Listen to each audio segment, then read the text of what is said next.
Welcome everybody to Norcal Regionals 2019. We are starting here bright and early on Tournament Standard Time for some Super Turbo. I'm James Chen. And I'm Team Chris, straight from the East Coast, going coast to coast. My first NCR, ecstatic to be here. Oh, is this your first NCR? Yes, huh? it is. Nice. Yes, it is. Well, I'm getting acquainted to the West Coast. you picked a good one because we're back in San Jose. A lot of stuff to do around here. Yeah, you yeah. know. I spent the week in Oakland. Oh, I was nice. at Wednesday Okay. night fights over there. It was Cool, great. cool. Beautiful part of the country, man. Oh yeah. California's Yeah. Whoa, the music kicked in. Here we go. We have White Boy Willie versus Fogo. We're just gonna get started right away, though. I think the game audio might be a little loud at this point, but Yeah, we are just checking buttons right here, making sure you got that sharpness on that low strong, because we're gonna see a lot of that button. well, Quite a bit. you can see the super gun right there. So they're still playing on the super gun version for this tournament, probably using an undammed board, I would imagine. The undammed board, of course, modded by the undammed to just have HDMI output. I'm sorry, not HDMI output, but S-video output S-video, yeah. directly. That's how I rock my Sega Saturn. Oh, nice. Yeah. Yeah. And it has the USB ports for the controllers that you can just plug right in there. So Yeah. it's really, really nice. Even the PS4 ones, I mean, you could just it seamlessly connects.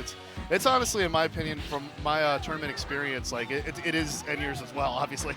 It's definitely the best way to have a competitive Super Turbo. Yeah. I mean, the toughest thing about it is, obviously, you can also see on the right side of the screen over there, the big old CRT. So that's always, the concern. We got to lug around those things. You can ask Killer Miller and Eugene. You ever had to explain to your roommate while you still have one of those things? They know. Trust me. No, my roommates don't. They don't play video games. Yeah. So why do you have this old giant TV in the room? And it's I got 8 consoles I can't really get rid of. So. Yep. Exactly. So are we straight up starting it now, or? I think they're just testing everything. Okay. Gotcha. Okay, so they're going to be working on fixing that issue right now. Just to pick your mind a bit, what aside from the super gun, what would you say is your other favorite method of doing a Super Turbo tournament? Super Turbo tournament right now. I mean, I think the 30th anniversary is it a lot, really yeah. convenient. I mean, I know It's that convenient. Yeah, a lot of people have talked about speed issues and stuff like that, but I don't know. Someone also put up a video showing how every stage on Super Turbo is a completely different speed, and it just so for me, it's whatever. Yeah, I'm just playing the Dreamcast version as well. Oh yeah. Okay, so here we go. Here?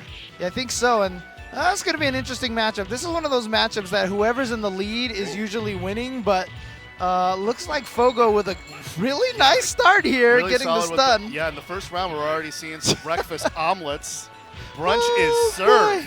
Boy. Oh, man. Now, don't worry, guys. We'll get the screen fixed a little bit there. The right side's cut off just a little bit. Oh, my God. What jump the back. hell? Was he able to get the throw before he hit the wall? Because that was lit. He's not supposed to, but I think he actually touched the wall. I mean, of all the things Claw gets away with in this Yeah. game, I mean, he's an undebatable top tier. Yeah, but easily the best character in the game, Claw. Oh my God! Wow, what the hell was that? That was such a near stun situation. There we go. Here comes the wall jump. Oh, the super headbutt. I'm surprised that hit him. I thought it was gonna go under him and just zip past him. But I mean, I feel like White Boy Willie needs to play just a little more patient because a lot of the shenanigans, Vegas shenanigans, aren't gonna work on Honda as well. So you have to be patient and kind of out turtle him. White Boy Willie switching characters here, going with the Chumlee. This is a more favorable matchup for him, especially if he gets that jump short involved, the sweep. Chumlee can outpoke, just really get the job done. Oh, but Oicho's on fleek. Yep, gotta be careful right there. A little too slow, the Doskois. And see, a little bit of aggression there from White Boy Willie. You see him jumping at Fogo a lot, but I mean, you gotta make sure, and again, we've already seen that twice, right? So White Boy Willie has to be cognizant of that. He's got to make sure he either jump kicks deeper or jump kicks and jumps away. Yeah, that jump kick is way too high. And if there's one game where you could get thrown after jumping in, it's really good. But I mean, Chumlee's got that throw that works like an SPD. even though he teched it, it still did some decent damage. It gets as much damage as an SPD. It's only the strong throw, by the way. Yeah. All right, and this is how you're supposed to play Chun-Li versus Honda. No, not that forward jump. This fireball, fireball. Oh no, you went for the super, and now those Oichos. Don't get hit. Oh, you did the wake up. Oh my God. I don't blame him, man. With all those Oichos, he could have done it again. Oh, Ooh. a trade, and Chun-Li lives. I don't know what he was trying to trade with on the wake up, but it definitely worked. Because it looked like Fogo wasn't using any of the light moves there. So White Boy Willie with the round. That was actually the longest round we've had so far in this set. Oh, okay. Just goes for his own throw. I like that. And now watch out, Ochio Chumlee time. could get a kill if White Boy Willie could get a throw here. Yeah, but like I said, it has to be the strong throw. Yeah. Well, he's definitely hitting the strong button. Watch out! No! There it is. So close to a 1-1, Yeah. but Fogo takes it 2-0. And we're just doing 2-0, not 3 out of 5? Yeah, 2-0. Okay, 2 2-0. out of 3. Okay. And it's also one of those things, too, as a Chun-Li player, versus Honda. I mean, if he does the jumping light kick, obviously Honda kind of drops down a little bit. But if you are aware that Honda and he jumps and gets above your head, you got to use like the close-up medium kick as an anti-air. That's like one of those magic Chun-Li buttons right there. But it's weird, like just the way that button comes out because she just kicks it like it's an axe kick. And then also the far standing one has a different hitbox as well. Yeah. I mean, it's a really tricky reaction, rather, to go to get that distance where the close proximity normal comes out. You get used to it. You get used to it. So, like, I'm just saying it because a lot of people watching the stream are like, they think that Chun-Li's standing medium kick is like an easy anti-air option. Oh, but right, there's yeah, situations yeah. where you should be doing either neutral jump roundhouse that hits on the way up. Yeah, those kind of things. So we're checking buttons here again. We have Pac-Man versus Match Point Scoreboard. Nice. Is that his gamer tag, or is that like just like a? I don't know, but I guess we'll go with MPSB is what we're gonna go with right now. MPSB, I like Match it. Point Scoreboard versus Pac-Man. I do appreciate the old school Pac-Man reference here, so it's definitely a game that I played a lot in gas stations and stuff like that. I played it at train stations. I had a heated rivalry. I'm more of a Miss Pac-Man guy. Oh yeah, because it's the ghosts chase after you. The game's faster. My dad is a big Ms. Pac-Man fan, and for Father's Day one year, I bought him a Ms. Pac-Man cocktail cabinet. Oh, that's the one I played. Because it's cool because you've got the y-axis flip, the vertical flip, so you can go on the other side, and it's like I get the pretzel, and I'm like, yeah, hold that. So, yeah, we used to have like random strangers in the train station go like, get the banana. And we had money matches in Miss Pac-Man. Like it was legit. That's funny. Legit, yeah. All right. So we're testing out some of these buttons here. Yep. We'll get started very shortly. Yep. Thank you for joining us this early AM. 10 a.m. pools, baby. This is the 2 gut check. 10 a.m. pools, 2 out of 3 sets. It's part of the tournament culture. If you're going to be frustrated by 10 a.m. wake up times, not trying to call anybody out, but I'm just saying if you're frustrated by 10 a.m. times, I mean, like that's just part of the nature of the beast. It was an issue in Capcom Cup. Yeah, like I said, not trying to call anybody out in particular. So, but it's part of the culture, and I mean, even something like Street at Evo, we've had 8 a.m. pools in the past, So. But the thing is to be fair, I mean, Capcom Cup still notoriously takes like forever to run. Yeah, and they've tried every year to speed it up. Yeah, the game is long, so it's like you get a lot of 3 out of 5 and stuff like that. So which takes forever. Right. Especially like due to certain matchups, due to certain characters, it takes forever. But at the same time, you want to give everyone who makes the top 32 bracket like a fair shake. Exactly. Yeah, it does. I mean, because you got to respect the amount of work it takes to get in there. I mean, it's one of those situations where if people are willing to do it, I'm sure they are actually. Which actually be cool to have like a 4-day Capcom Cup. But it's harder for people taking vacations because a lot of the players, they have to take vacations from work and stuff like that. So it's an unideal situation. So the dream is if we can get this professional enough to be like tennis, and it's just like, oh, it's the U.S. Open this month, and it's a 2-week long tournament. If we could do that, more power to us. But But I Not still, quite there you know, yet, I have so. to tell my boss, like, hey, I'm flying across the country to play Street Fighter. Yeah, You know? exactly. And I exactly. still get some weird looks about it. Then I have to explain to people that it doesn't make as much money as, like, you know, that game where you get shot and build turn into a wall, you know? Wait, what? You know, the game where the game that's free to play, but you have to pay to steal Carlton's dance moves. Okay, You know? okay. Fair enough, fair enough. This tells you how much I know about these games, because like I don't even get. Dude, I didn't know it was free. Oh yeah? Yeah. Oh no, that's one of the reasons why it's so popular is that it's free to play. I saw this so. girl who's like, yeah, he got me this game, Fortnite, for Christmas. Uh-huh. And then I was like, oh, that was very nice of him. And then a month later, I found out it was free. I was like, he's a jerk. She was actually being sarcastic. So are we going to start the show yet? Probably right about now. Probably gonna get started. Yeah, here we go. And it looks like it's going to be Guile versus, again, Vega. So match point scoreboard going with Vega and Pac-Man going with Guile. Now, here. Guile's considered to be a very solid mid-tier character. I mean, I was watching your retrospective on Street Fighter and how strong Guile was in the previous versions. Oh, yeah. He was easily the best character in Street Fighter 2, Yeah. the first one. But this match he's definitely at a very big disadvantage just because Vega's slide is a pain in the ass because when you block it, you can't punish it, you can't flash kick it, and it puts him in the exact range to slide again. So it's like, slide, oh, I'm in perfect range to slide, and right there you see another reason why, because the slide makes it under the sonic boom and it causes the trade. Yeah, and both times there, Pac-Man was jumping backwards against the wall jump. I think he was trying to interfere. He was trying to interfere probably with the trajectory of the jump, reacting to it on the way I up. think he was actually just trying to predict a slide maybe or something like that. So, but right now, okay, he's got a good life lead here. Goes in for the jump, nice. Saw Vega walk forward and he had no more charge. Yep, good awareness there. You see Guile's relying more on standing, so that means you can take to the skies. Force Guile to try to react with that crouching fierce, but I mean with the reach that Claw has, like it's exactly like you said, Guile cannot punish anything. Yeah, and right there, that trade, you know, Vegas will take that trade all day. Nice anti-air. Okay, so he was ready for it that time. The one nice thing about Guile is that when he does go out on off the wall, the flash kick works on both sides, but Vega can bait you out. Oh, and then wow, he just stole that one. He did a roll, and he tried to Sonic Boom, and the roll just said, no Sonic Boom for you. I think MPSB just gave me kind of looked over at us with that. I think that was actually, is that Pac-Man or is that MPSB? I don't know what side they're sitting on right now. He could be sitting on opposite But sides. dude just had a look on his face like, yeah, that's Super Turbo. And right there, 3 crouch strongs.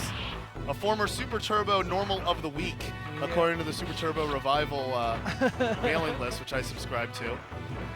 Always a great read. Shout-outs to Atari. Oh, okay, cool. And just right there, pushing him against the mirror of the bathhouse. Oh, good Sonic Boom. Whiff punishing against that slide.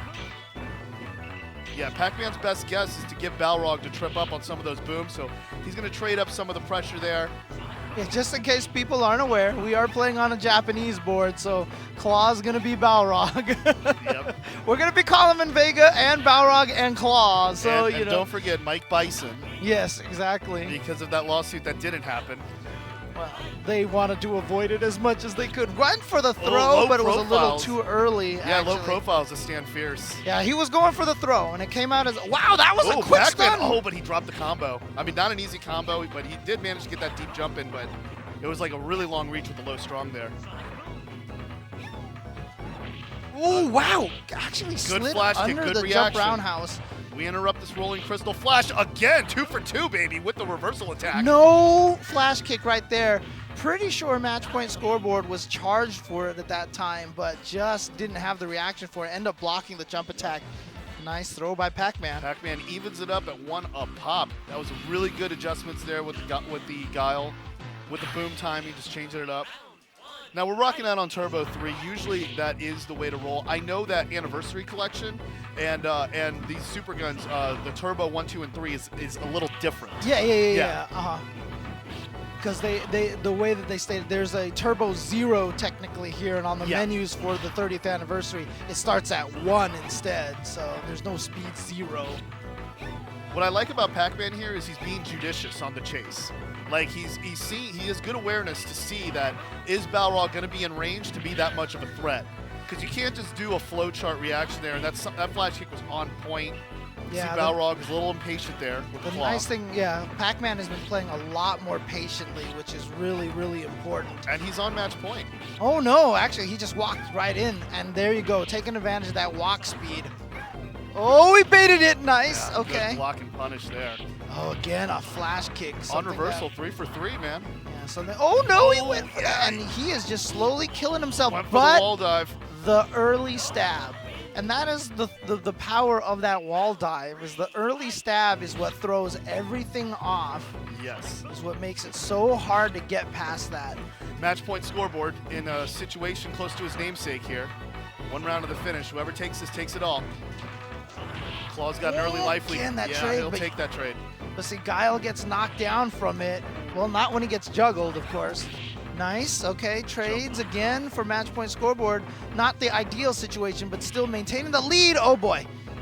He's got to be, oh, he went for the super. You saw the wiggle. Everything has been all trades, but it's been in No, Claw's why favor would you completely. do that? Why would you? It wasn't gonna kill. Oh. It wasn't gonna kill. And then if it blocks, you just put yourself into that position where now Guile has the ability to come at you, whether it hits or not. Because it hits, it doesn't knock you down, right? Yeah. So when you wall stab like that, I mean, he was probably hoping that Guile would jump and he would stab him out of the air. Yeah, but- because he was chasing a lot of the wall jumps with jumping back, so it's a good mix-up option. I mean, it's all about just getting underneath your opponent's awareness. Yeah, Yeah. but I felt like it was the wrong decision at that point because Yeah. it was blocked and that he had the life lead. He could have just kind of turtled it out or just continued with the wall dive strategy, Yeah. but And a lame Vega is like so annoying, equally as annoying as, I mean, I don't. The most annoying Vega is obviously Mao's wall jump. Hyo Ball Vega. Yo-ball, yeah, yes. Yo-ball Vega. Hyo Ball Yeah. Vega, yes. I thought it usually actually, because when I was watching him dominate Evo like 2014, I thought it actually stood for something, but it's actually just the sound he makes. Like, yeah, it's Yeah. Hyo Balrog. yeah. Hyo, that's it. But seriously, awesome stuff from Pac-Man. I mean, like, it really looked like he was. I mean, only had a few rounds where he was in that where I felt that he was in full control of.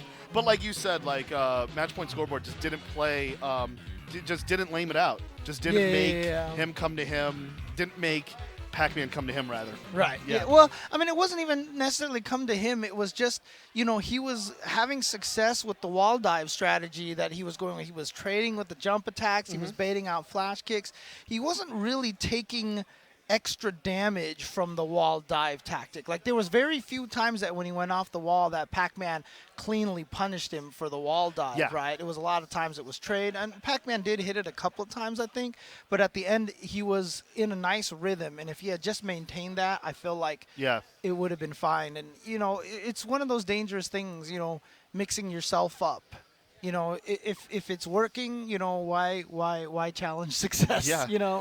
Because one of the things that I try to look for, because Guile, I mean, fights like the same like fighting philosophy in every game. I mean, he may have a good bag of tricks, like, and He's only had 2 special moves his whole life.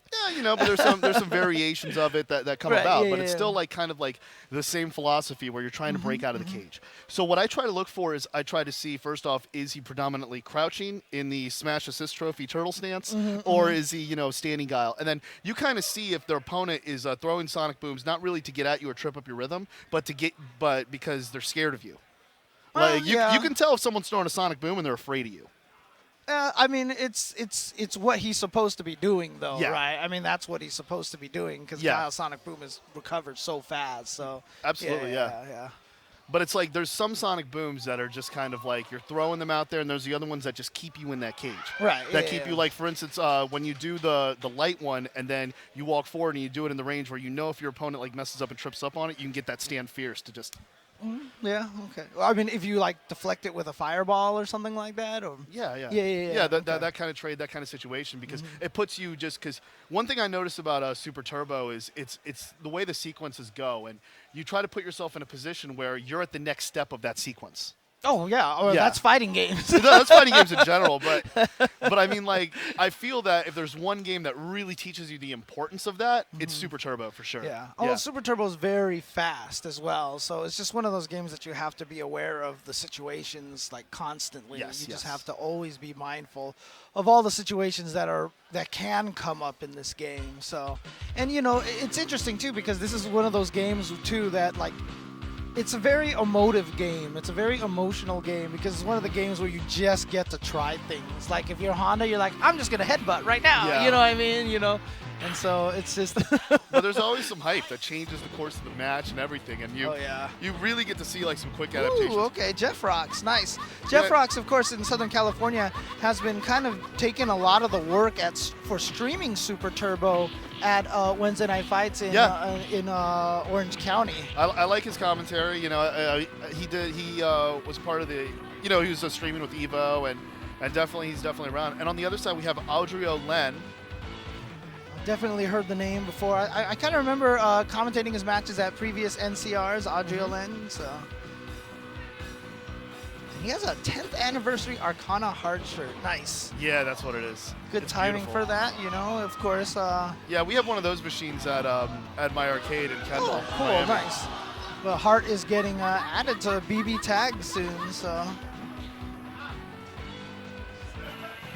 So we're just taking our super guns out on the range, for lack of a better term.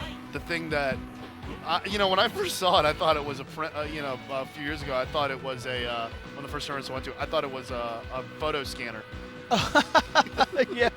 That just happened to have the ST checkerboard logo on top. Yeah, that's the CPS2 cart.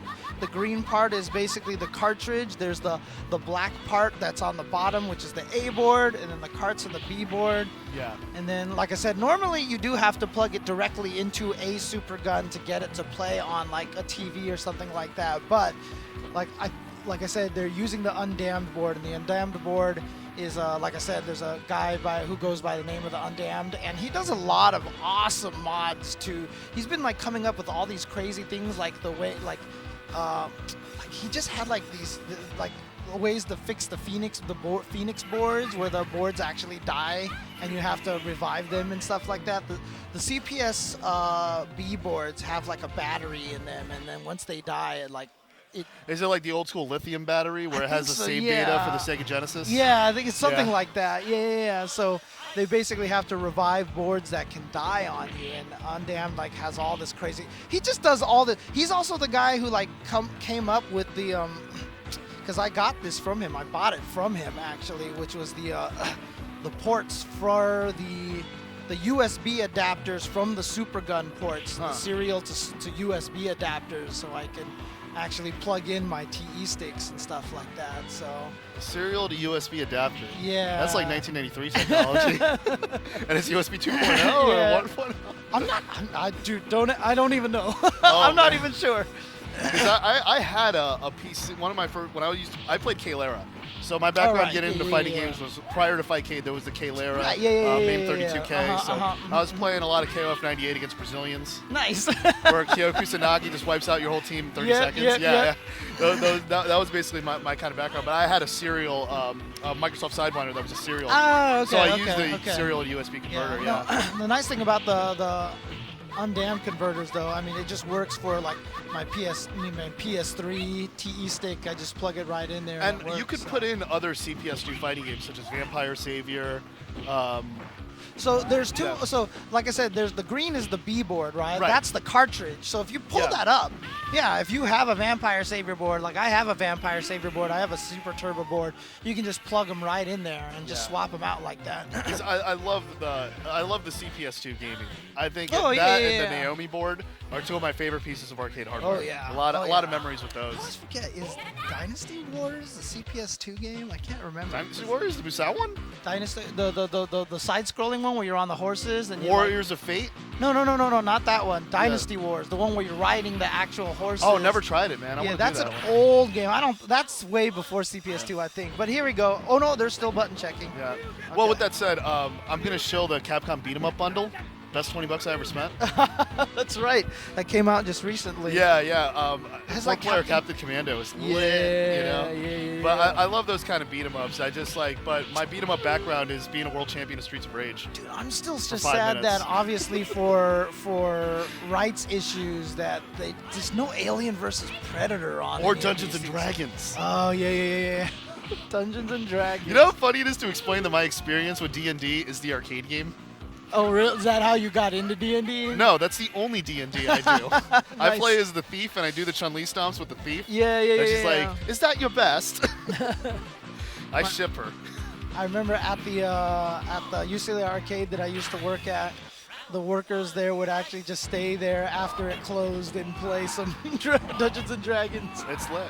Okay, so here we got a matchup that I guess one of the top tier characters, Boxer, but I think Chumlee definitely does really well in this matchup. Yeah, she does really well, and depending on who you talk to, this is one of the biggest. Yeah, you don't want to throw those headbutts in neutral. Chun-Li's really good at punishing those. It's one of the current debates in Super Turbo. Who's better, Chun-Li or Boxer? Which one of these characters is actually the stronger character? I think Boxer is is more well-rounded against the whole cast. But in this matchup, I really give it to Chun. Yeah, this matchup, Chun definitely wins the direct matchup. Now, was that spinning bird kick intentional? I don't know about that. What's he going to do? He steps back. Oh, and gets thrown. Yeah, gotta have your meaty timing, but of course, Super Turbo, one of the only fighting games where people can hit the wall. Yeah. So they can hit the wall and throw off your meaty timing. You just have to be aware of that. Adrian up 1-0. And Chun-Li's throw is absolutely dangerous, but when you get off those headbutts, that walk under setup, and then you can fake it, you walk under, go low, you fake walking under. I mean, it can cause a lot of headaches. That's the one thing I try to avoid the most in this matchup. Well, Let's see here we what Jeff go. Rocks There he gets. is. He Yep, walks to under, the other goes for the side. low. And he just goes for it. There's no reason to mix it up. Exactly. I see you pointing at us. I see you pointing at us. He did exactly what I said. Yep, no reason to mix it up. Just if it's working, it's working. Like I said.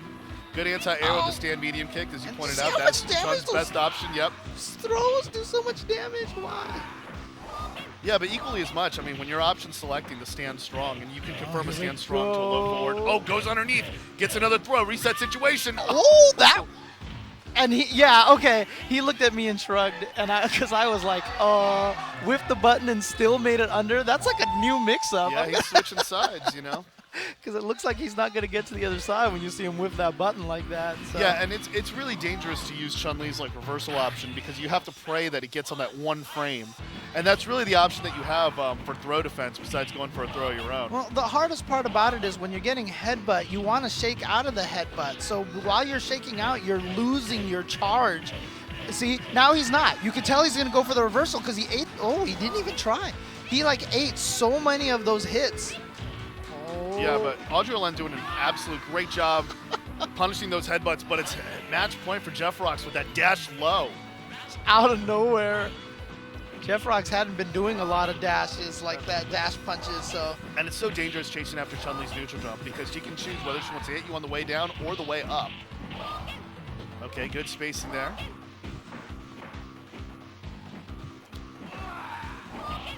Trying to work out of the corner here. Oh, no! I have more invincibility in my headbutt than your super. Yeah, it's one of the best uppercuts in the game. Oh, yeah. I mean, if it's not old Ken or old Ryu, yeah, it's second to those. It's the best. But here we go. It's Final match point round. now for both players. Let's see if Jeff Rocks can get the throw loop in there, because that is definitely where his success has come from, is by landing that throw. Here we go. I Opportunity. like those anti-air low straights because that targets trip guard. The fireball prediction timing right now from Jeff Rocks is really good. Yeah. Oh, Adrian trying to get a rally there. I think he was looking for a stun. There it is, and that should do it right there. That's Jeff 2-1. Rocks takes it. That's it. Okay, I'm actually next on stream. I think. Going up against. Oh, I think we're done. It was 2-1, right? 2-1. Hey, tournament's 2 out of 3, right? It was 2-1. 2-1, right? Yeah, but that's it, isn't it? Or It's 2 out of 3. it's 2 out of 3. It's 2 out of 3. What's that? Everybody's been playing 2 out of 3 on the The stream. last 3 people, man. Okay, keep going then. Oh man. Well then. I mean, most tournaments I do are 3 out of. I've been at it done 3 out Right, of 5. yeah, but I mean everybody else had been doing 2 out of 3, so I was like, okay. Are they actually going right now, or are they? Oh, they're just going I mean, in. he went underneath after the throw. Yeah, so yeah. So they just. You're not going to do mix-ups in a button check. Timer's not gonna run out anyway because Super Turbo's too fast. So chip, not quite enough. I got a little bit. But just headbutt. Oh no, he should have did the heavy one to try to at least just chip out. 4 seconds left. Yeah, there we go. Yeah, he had nothing to lose with that headbutt. Yeah. Mostly, I think. It's gonna be very hard to bait that out. Yeah.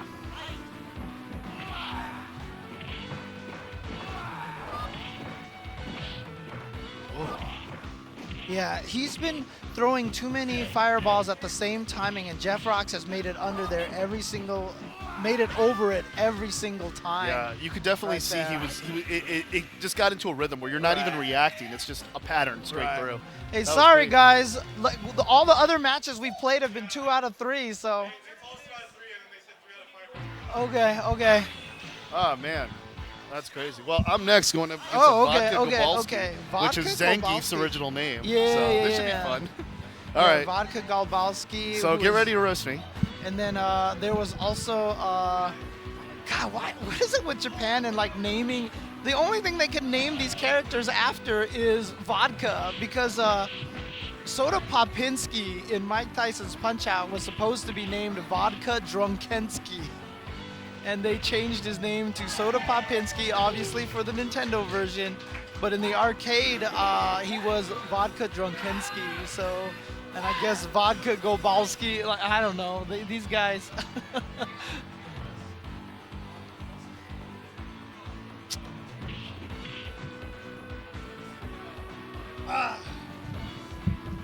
I'm doing that, you know, that.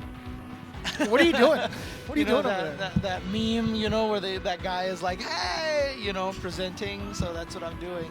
Oh, yeah. Wasn't it Will Smith doing that? Right. Is it Will Smith? It was Will Smith who does, like, it was on the red carpet. Oh, I don't know anything about memes anymore. Like, I'm not up to date with the memes. I just see whatever's on Twitter, and I just. Yeah. You know what the worst part about it is? It's like I'm always so late on memes. When I see it for the first time, I'm like, that's really funny, and then I realize that it's like the 19th iteration of it, and I'm like, we're way behind. That was like the Yeah, 19th patch towards yeah. that meme. And everybody's kind of just sick of it already. They're just over it. let everybody on the stream know who you are, buddy. Hey everybody, how you guys doing? My name is Vicious. You know, I'm filling in for the other gentleman who's playing Chris, Super Turbo. Yes, that's right. That's right. Yeah, I just met him today, actually. Just today. Yes. So I was From like, oh. East Coast, he's done commentary. Cool. Very cool. Yeah. Yeah, he likes CVS2 a lot. He's done CVS2 commentary at like Evos and stuff like that. So yeah. Very cool. Yeah. I was wondering. I was like, this isn't Grandmaster Challenge where you could actually pick which version of the character. Oh yeah, it's not So- the Hyper Street Fighter 2. Right. Yeah. So I had an actual question for you. When you're picking the characters, does every person in the roster have just an old version of them? Where you just say, but some of them are pretty obsolete, or they're pretty bad. Most of them are useless, but there's Except a couple of Osagat, them. Osagat is Yeah. one that you'll play. One of the most famous ones is Osagat, because the way you get it is just like start and just mash the stick, right? I have learned jab, up, down, up, jab, because I've seen too many people miss it. He's the only one that I've memorized. Yeah. And what's funny is like I always see some of the old heads. Every time I see them play, they would just do the input so fast that it looks like it's mashing. No, Like, it is. what? Most of them are mashing. Really? Trust me. Almost every one That's of the them secret? is actually Right, mashing. okay. Yeah, That makes sense. Well, somebody commandeered my setup over there, so I don't think I'm going to be playing casuals anytime soon. But I'll tell you what, I'm going to be What? enjoying some Super Turbo with you guys. What did they commandeer it with? Well, my laptop was over there. I was just hanging out, watching you guys do your Right, thing, yeah. checking out some Super Turbo as well. But yeah, like I was just like, well, What are they playing on that machine? do you really want to know? Yes, it is. Okay, yeah. I was like, is that a real question, James? 'Cause I'll let you know if you're. Are you cracking out on that game right now? Every day. Dude, it's so good. Here we go. Vodka Gobalski with Zangief versus Chumlee. Yo, And- that's the hardest thing about Zangief right there. That stand short is so deceptive. Dude, there's no recovery frames on it. Yeah, so what are you supposed to do about that? You're not supposed to walk out of that. There's no way you can because you're going to get SPD. And you can't jump out of the SPD either. Yeah. You can get grabbed out of your jump frame. I miss that so much. I What? miss stand The like. kick? Oh. I just like SPDs that you can't jump out of. I miss that so much. Yeah. Oh man, early splash is so good because of the hitbox around it, and it's such a hard move to counter. I feel like Team Chris was trying to do a flash kick. Oh my god, SPD. That didn't do any damage. Jesus, it was a light SPD, but I didn't think it was going to do that little damage. Oh, he tried it. He might have tried it. You might have saw the buffer right there with the jump back instead. Yeah, he just missed it. He missed the time. Yo, the sweeps! Yo, come splashing in the pool. Let's go. Ugh. That's the amount of damage you were looking for the first time. Yep, that was the fierce SPD right there. Big yikes on a big man.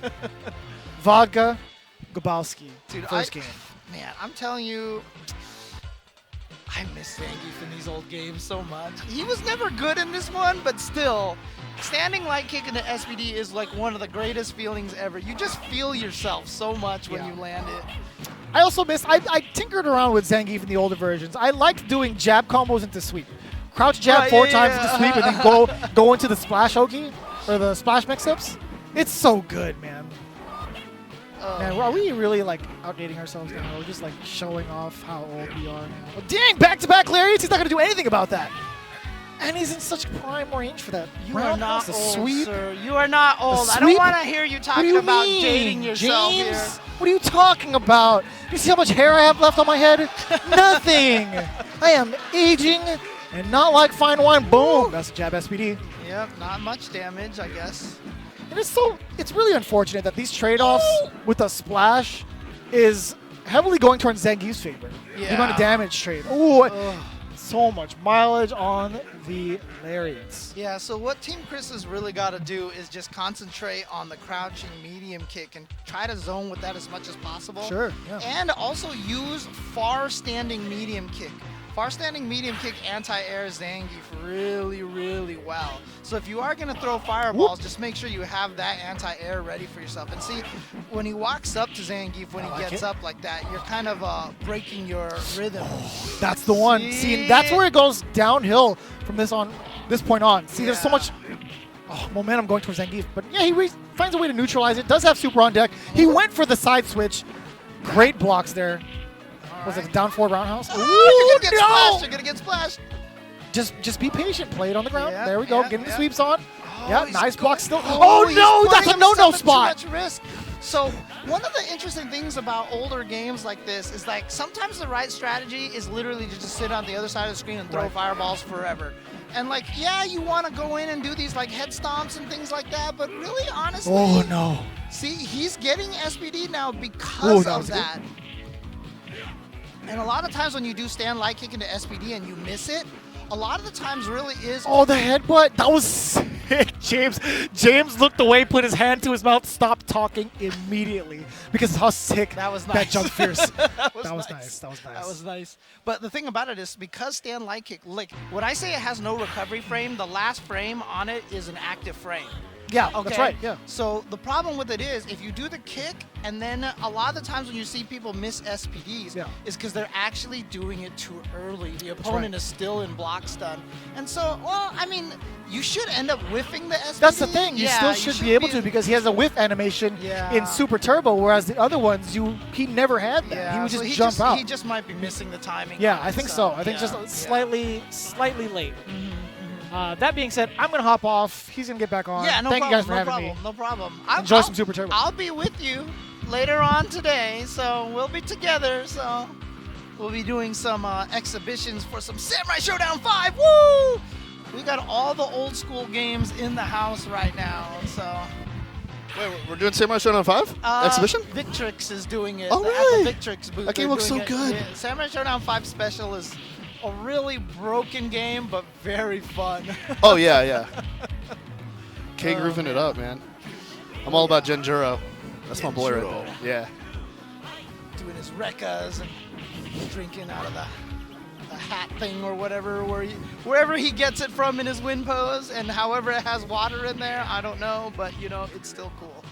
I can't wait to see the whiff punishing in the new one.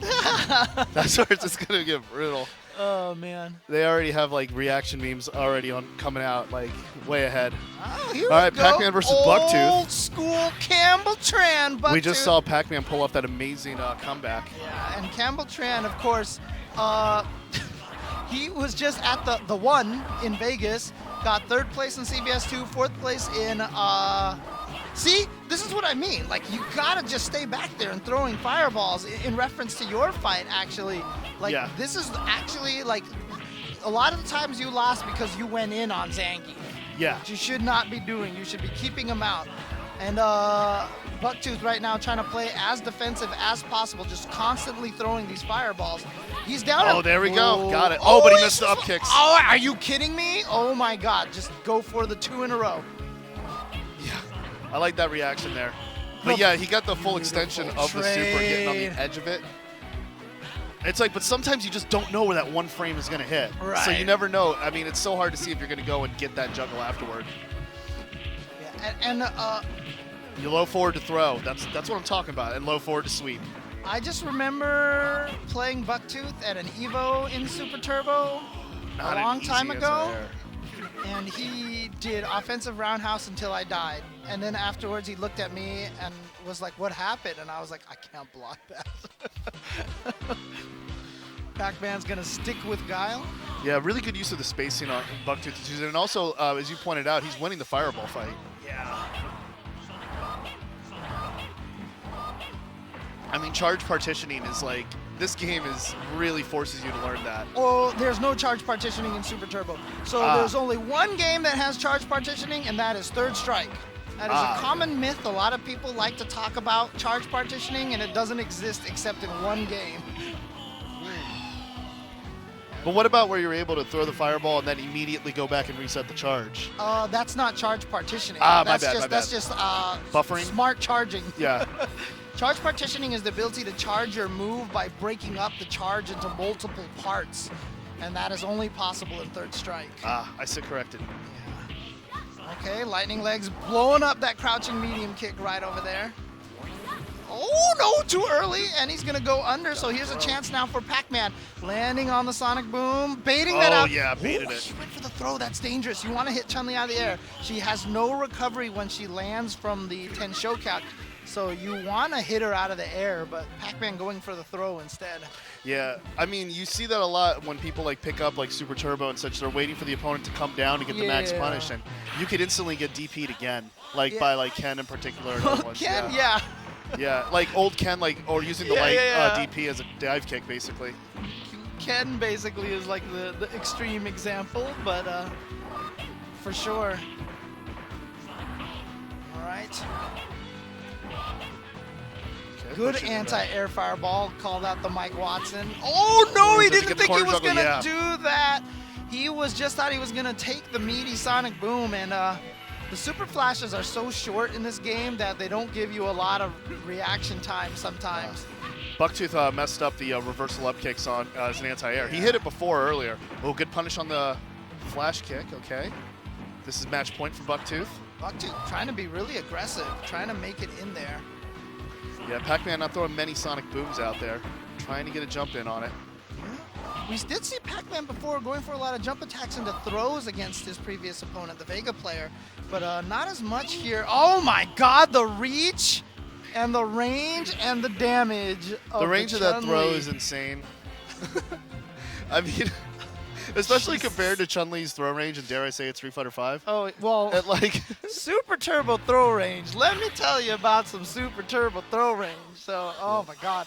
I mean, there are times where you throw a Sonic Boom and chase after Honda, and then Honda will throw you with the Sonic Boom in between you. Oh man, I miss. I love good throw ranges. And one frame throws? Yes. Yeah. Can't get away. It doesn't matter if anything's minus or not, because if you're minus and you're next to them, throws punish it because throws are one frame. Oh man. Oh.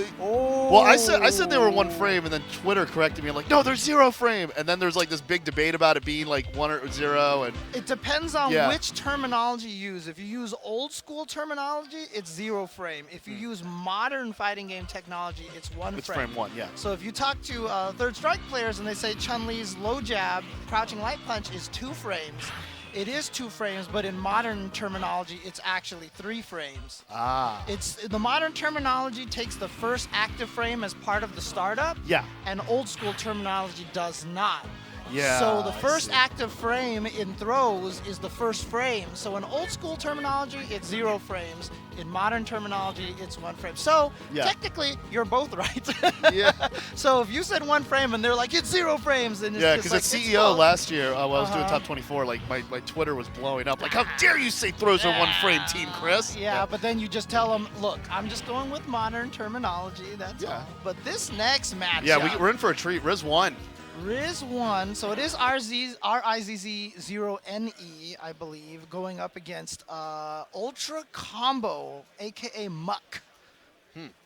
And he is one of the best players in the country right now, always placing very, very high. In fact, he's won a couple of NCRs, so I would not be surprised if he is one of the favorites to take this tournament. to Hold be it down honest his with home you. turf, you know, playing in your own backyard. Yeah, and goes with that old Sagat, and it's really scary. But Rizwan, also very, very strong player, originally from the New York scene, was part of the Damn Die crew, so very, very strong player himself. So do not count this guy out at all. Loving the lime green look on the Dictator, like blending in with the Mayan culture in the background. Champion edition. Ooh, okay. Which Okay. side? Nice. Satanic inverse, tricks him in the corner. And Got him with another gets the throw. throw. There we go. There we go. There's that. And, you know, Rizwan and Ultra Combo, both kind of from the same era of Super Turbo players. Not the super old school players, but from the, you know, Damn Die, Afro Legends kind of era, Oh, yeah. which is I call like second generation Super Turbo players. We are currently in like the third generation. Yeah, and you're seeing, like, I'm a big fan of some other Dictators, like Reno MD, who won Evo. Oh, yeah. Yeah, like, it's just, Bison's got so many good tools for spacing. If you know how to use it the right way, you can just play two-way offense, defense, like, solidly. Bison is just such an offensive machine. In fact, there's the reason why in Street Fighter V I called, oh, nice reaction. Yeah, through the Tiger shot. G is, I call G the new Bison in Street Fighter V because Yeah, he's all yeah. offense and no defense. I'd see that. Yeah, I could definitely see that. Yeah, Alright. G robs you, man. Very, very crazy. I didn't, Ultra I Combo's didn't using hear Tiger. Nusagat, by the way. Yeah, I didn't hear Tiger, so Yeah. was this what he wants? He was using Oh. Nusagat in the previous Oh, one as he well. I was seeing that using meter, Nusagat. yeah. Now, Oh, yeah, you're right, because he's using this color. Duh, of course. Yeah. Nusagat is considered like lower, like I don't know. I mean, I do play Ultra Street Fighter 2, which forces you to play Nusagat. Oh, really? Yeah, they don't have old versions in that game. Oh, That's one of the other okay, reasons why a lot of Super Turbo players don't like it. Right. Okay. Oh, good block string there with those standing shorts. Oh, Yeah. Tiger knee correcting, switching sides. Yeah, I saw Sagat, and I'm like, of course it's a new. Oh, Rizwan. I saw that jab into Super Rizwan. I saw that. But from what I heard from El Trouble and some other people when I was at Combo Breakers, there is some utility to Nusagat. there is. He's got like the touch of death combos, but he's still considered fairly low on the tier list here. Yeah, and you lose a lot by having the Tiger uppercut that has to hit like 8 times. Yeah. Because that's what. Because I mess up doing the old Sagat combination. Oh, good throw. That was the guts move, right? Where it's like if it's near the kill, it gives you the kill. Yeah. Yeah. So the throw teching in this game does the damage and then gives you the life back. Yeah, like kind of like a white damage kind of thing. Sort of, but yeah. it's just the way that it calculates it. So it says, oh, if you're not dead, let me give you a little extra life, right? But that's why when you're at the close end of being killed by the throw, it will kill you first. And you'll tech, and you should totally have survived when you tech the throw, but you don't because of the way it calculates the damage. Do you wish they did that with some of the newer fighting games? I mean, I think some of the players would like that. I wish that they would just have it so that the newer games, when you tech the throws, you did the thing where you flipped and took a small amount of damage. That's just, nowadays, when you tech throws in almost every fighting game, you just end up in a zero neutral situation. Yep, and low Tiger shot ties it up with Nusagat. And you know we did not see a single Tiger uppercut? Yeah, that's true, Yeah. actually. Yeah, so like I'm playing as Nusagat by accident, and then I anti-air someone, and it does like a chip fireball damage. Yeah. You have to do medium or light punch uppercuts as anti-air with Nusagat. Yeah, So- and that's some of the criticism about other Street Fighter games where you don't get much damage anti-airing someone. But like what you showed where it's like you do a counter hit Tiger Uppercut against a Blanca Ball in World Warrior Oh God. Yeah. for 80% health. Oh my God. Yeah, I mean. Oh, Psycho Crusher full screen? It's Champion Edition? Oh, I like that head stomp, though. For the people that don't know, I mean, if wondering, we keep talking about old Sagat, new Sagat. You can play the old versions, and Sagat, old Sagat is considered one of the strongest characters in the game. New Sagat, not so much. Yeah. And the differences are that his low Tiger Shot recovers so much faster. When he throws a low Tiger Shot, his hands are unhittable. He has extra cancels that new Sagat does not have. Right. I mean, it's definitely one of the characters that cages you in the most. And that high Tiger Shot, when you try to jump in and escape it, you use it almost as if it's like an anti-air fireball. Yep, just like that. Because you can catch people on the come up. Yeah, you're just predicting them going upwards like that. Okay, Riz1 going full screen with the Psycho Crushers. Oh, that was a cross-up? Oh, I kind of like... He reversed the Devil's Reverse, but got low profiled on the super. That was jank, man. I like what Riz1 tried to do, though. He tried to fake a throw and go into the super, but yeah, it just went over his head. That's how low Sagat crouches. And Ultra Combo here using a lot of jump back roundhouse. Yeah, that's the long legs of the law for Sagat, dude. That's jump heavy kick reaches so far. Hard for a lot of people to challenge that button. Strong corner escape there by Riz1. Nice. Now he's back in the corner, escapes it just like that. Using that stand roundhouse to take care of business. Sweeps Also, it out with the low forward. If you're not familiar with Super Turbo, stun is a real thing. Oh, yeah. Stun happens so fast. So fast.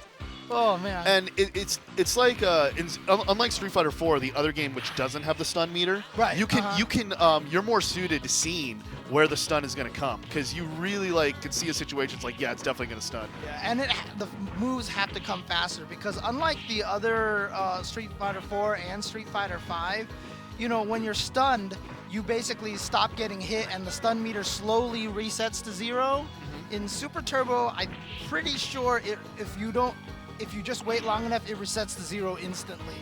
I'm not 100% sure, but I believe that that's the case. Yeah, because most of the time you see stun combos come from 2 or 3 really strong hits. Mm-hmm. I think what Riz1's trying to, caught him on the come up. I think Riz1 is trying to chase Ultra Combo's jump back with the Psycho Crusher there. That's why you're seeing it come out from full screen. Yeah. But at the same time, I mean, Ultra Combo's not reacting. Ooh, that was a nice avoidance of the Tiger Uppercut. That was some dirty bait, man. No cross up Devil's Reverse for you this time, says Ultra Combo. Ultra Combo, interesting. Trapping him. Good reversal. Even at match point, going with new Sagat. So definitely, I feel like handicapping himself a little bit, but he's willing to do it. So. Yeah, match point here, but he's got an uphill climb to win this round. Ooh. Oh, jumping light. Okay, so Ultra Combo trying to stay alive here. Yeah, repping that new Sagat. Nice, gets in with that scissor. Ambiguous cross-up, stayed in the front. Good blocks by Ultra Combo, gotta watch out. Okay, he has been so on point with those air-to-airs. Yeah, that was, Riz1 stopped there because if he had gotten hit by something else, he would have gotten stunned. That was deep. Oh, but that Tiger Uppercut actually did some damage. Watch out! Oh my God, he got Didn't need to finish it and take it. Riz1 takes it.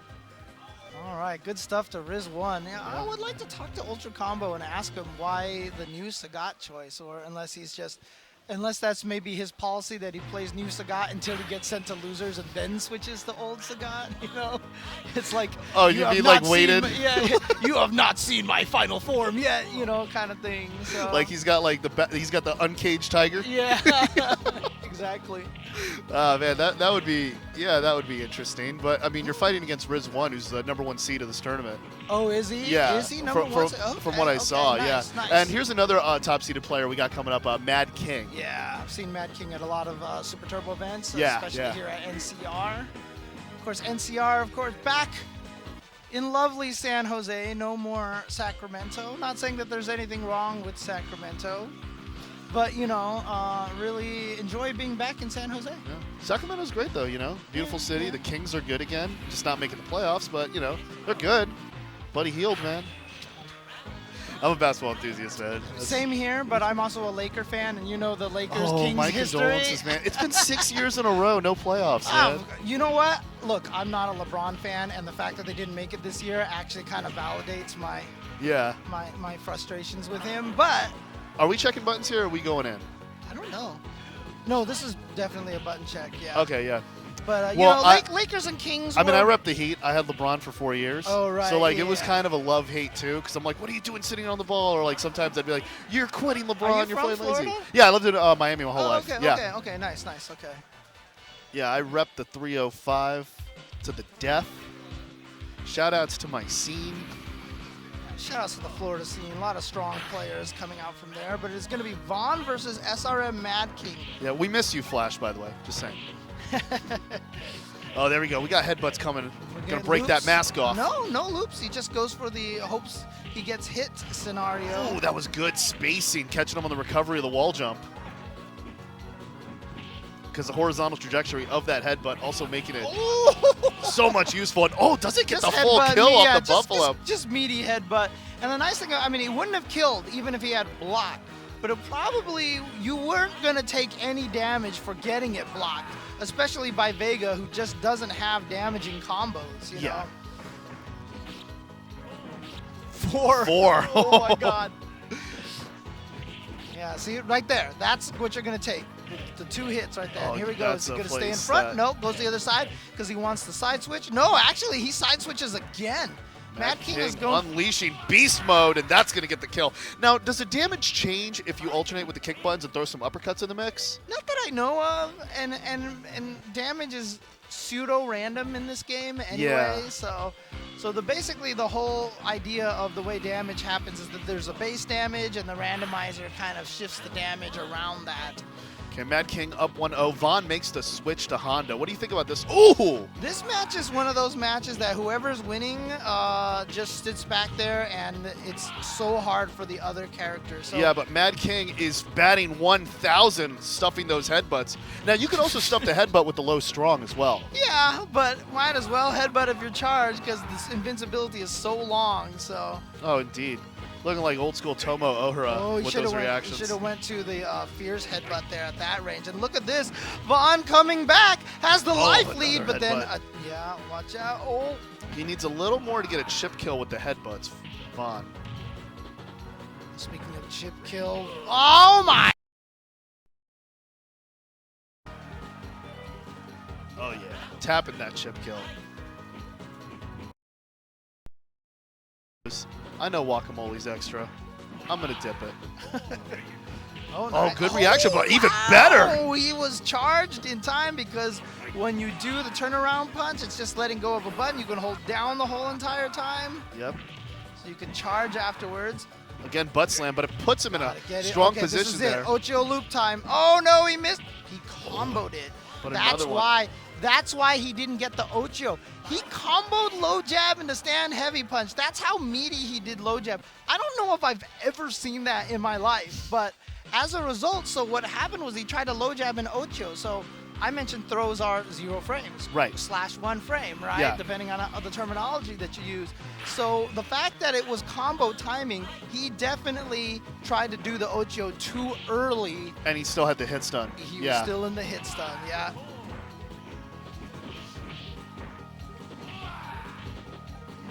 So this is the third character from Vaughn. Didn't he breaking go with that the claw. roof first? Oh, yeah, he was using claw at the beginning. My bad. Yeah. Yeah. Oh, yeah, he was going with claw at the start. Yeah. Yeah. Now, the one only issue I have, well, by the way, with the super gun, I'll mention it in just a second. But Mad King, trying to chip it out with that turnaround punch and gets the throw to put him in a match point position here. That was unfortunate for Vaughn. He just went for the jump attack. Oh, he didn't do a jump attack at all.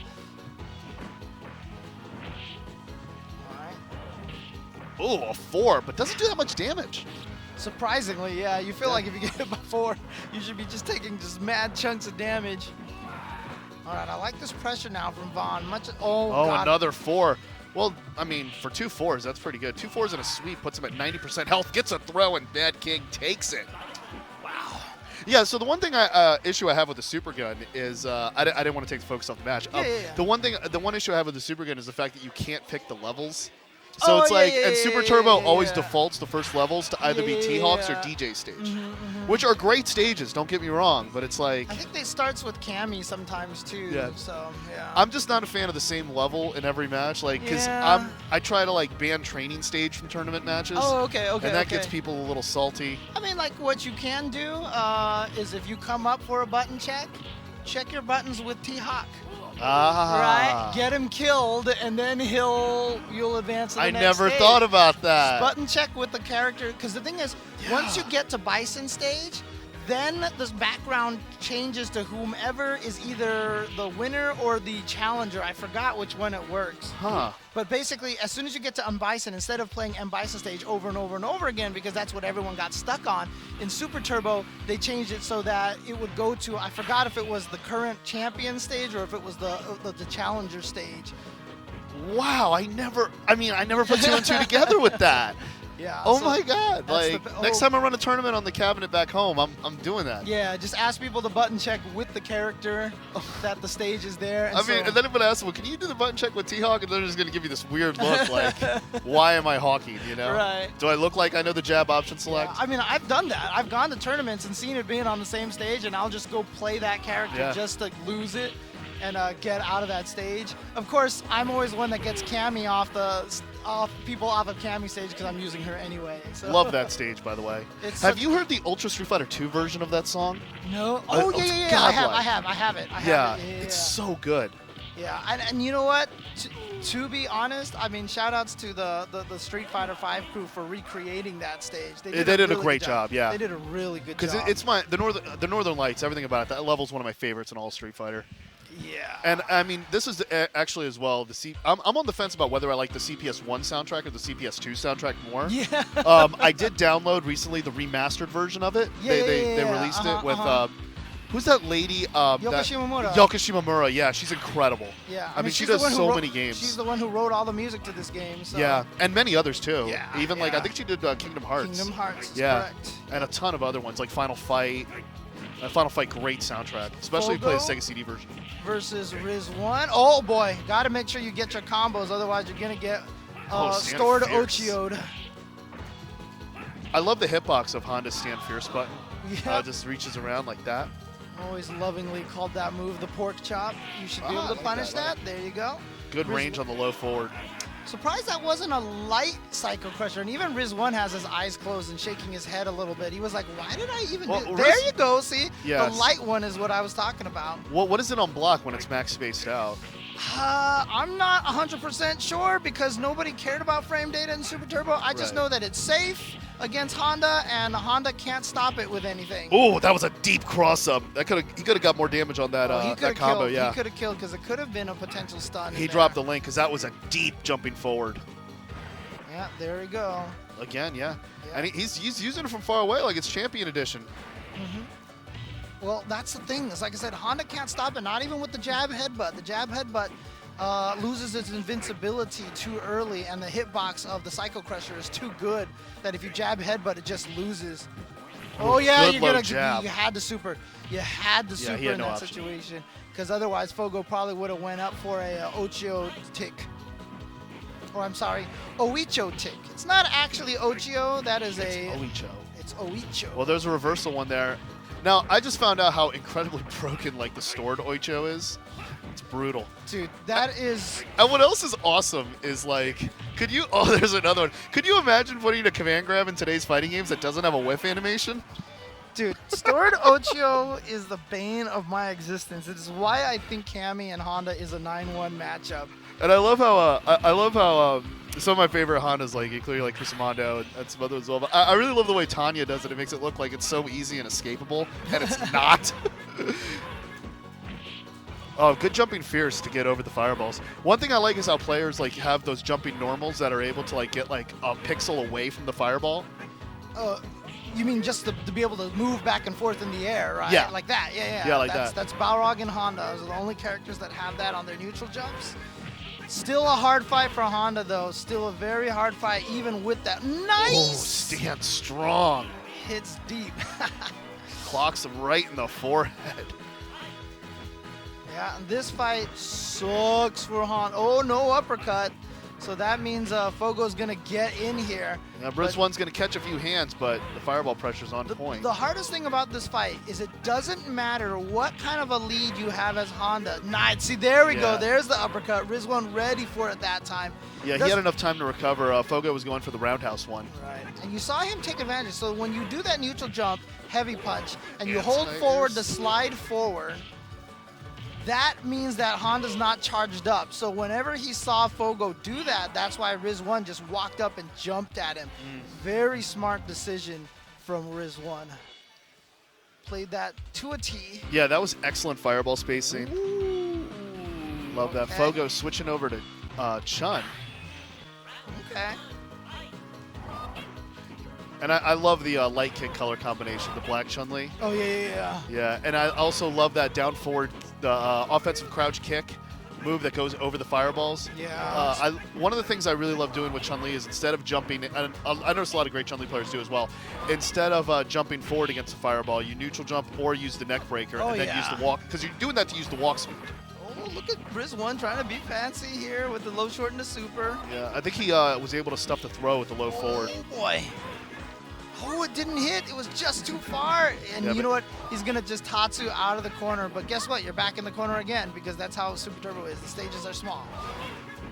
Go. Okay, the trade. Here we go.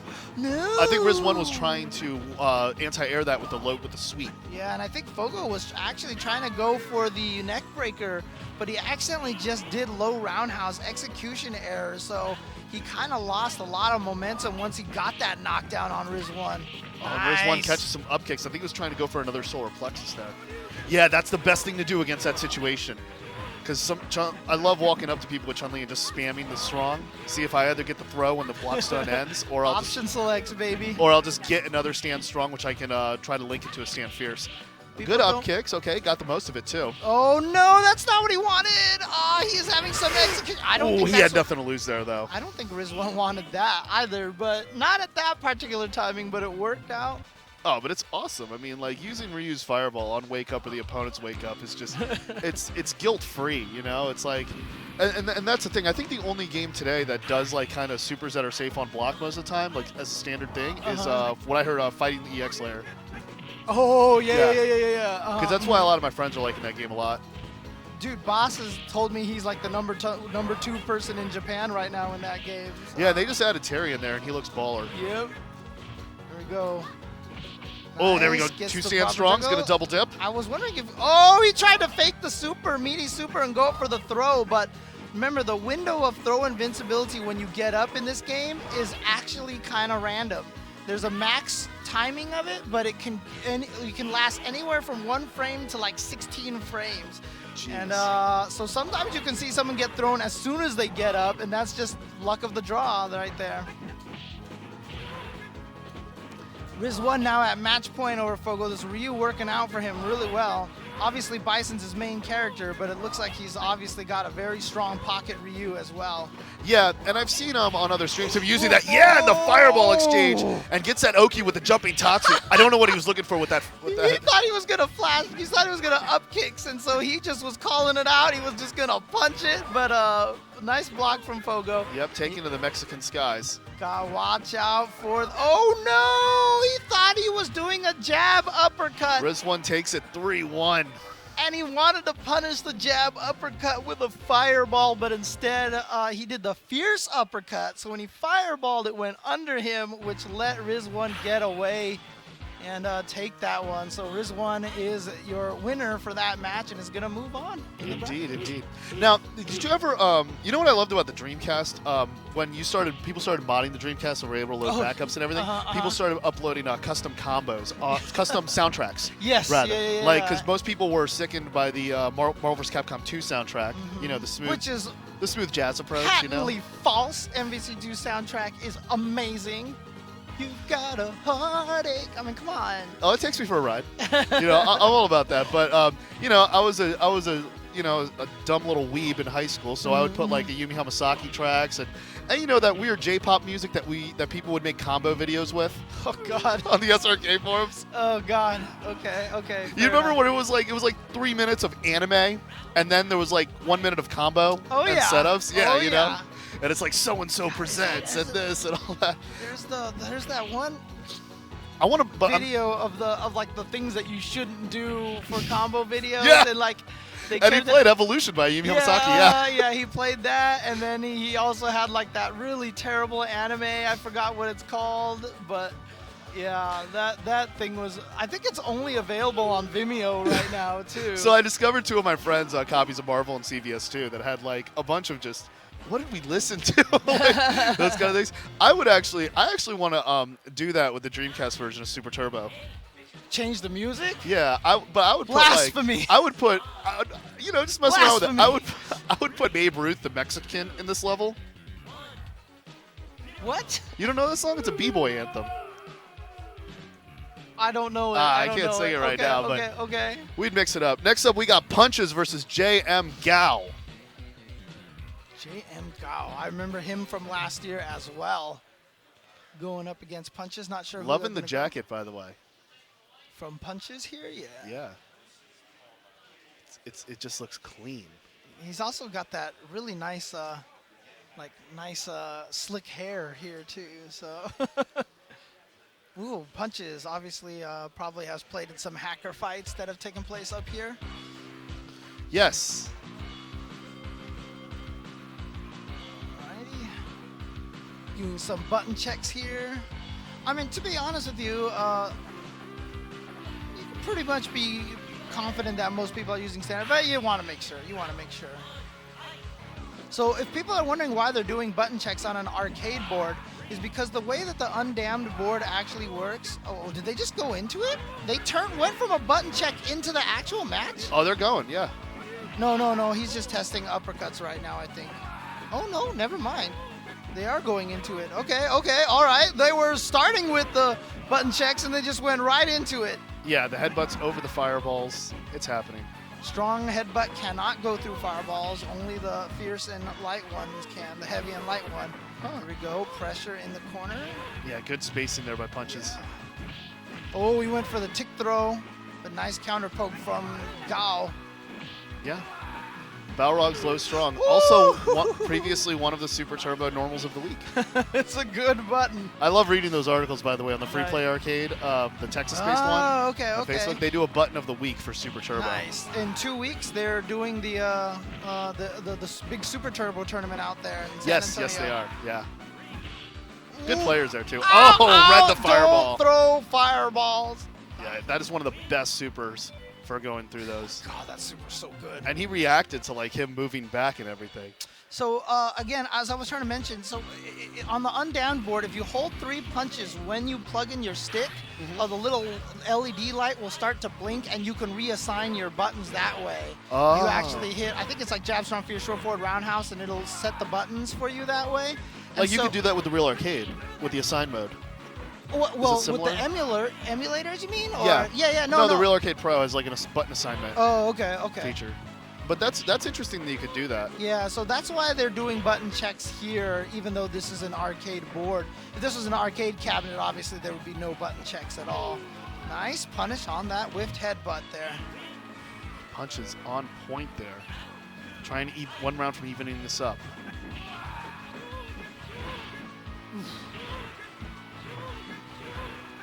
Yep, there's that neutral jump heavy punch that we were talking about. Yeah, altering that trajectory. Oh, missed on that jump attack. But I love what Punches is doing right now. He is doing such a good job keeping Jm Gao out of his face, basically. Yep. Oh, and then that's all it takes. Oh, and wake up you super of his own. on ice super. But I love the way Jm Gao is reacting to the startup of the fireball, and he's able to really put the ball in, to really take control of that and get like just the optimal way to connect that super. I'm not even sure if he's reacting. I think it's just a prediction because he's doing it fast. Yeah. Like you barely see Ryu even start the motion.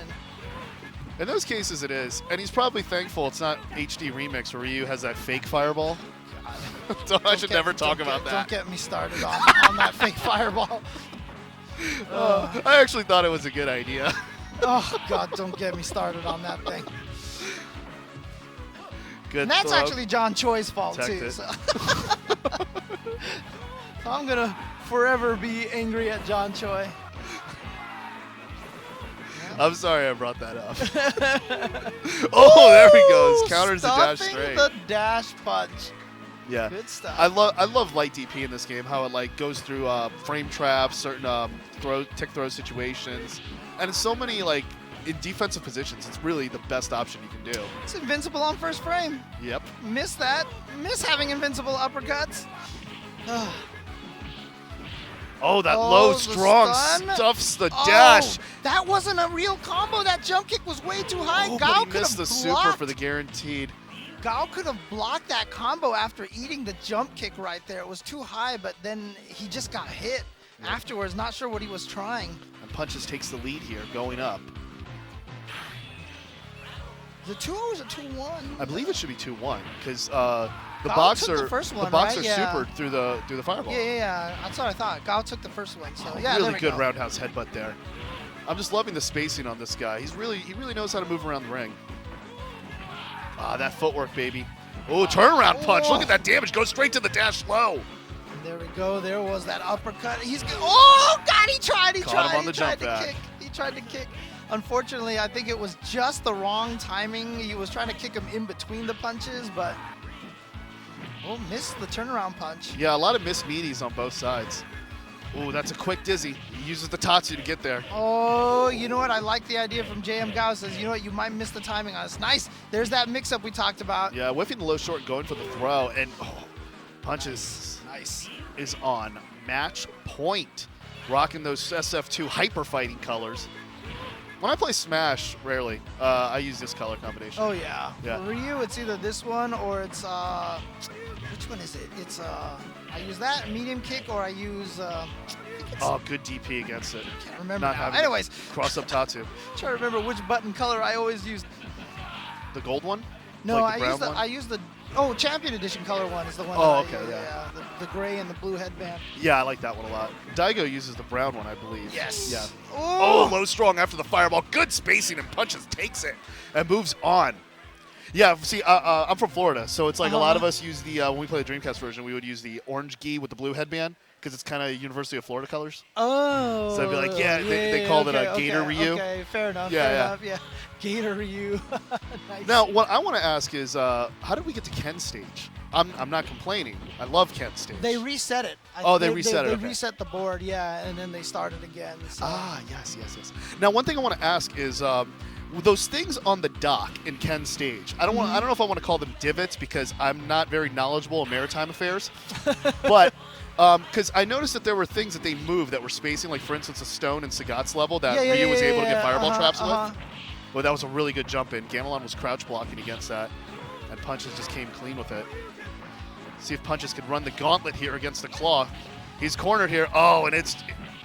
And of course, ever since Nerd Josh said this, I can't unsee it, but like on the HD, like it looks like Nerd Josh on the right of the 4 over there, and then he called the last one of the guy cheering off Wow, to the that side. does look like Nerd Josh. He said the other one on the very right is me. And just to confirm it with the stream, guys, I know you see the hair, no relation, okay? I get that a lot. Are you Nerd Josh's cousin? That's why he's on stream? I get that a lot.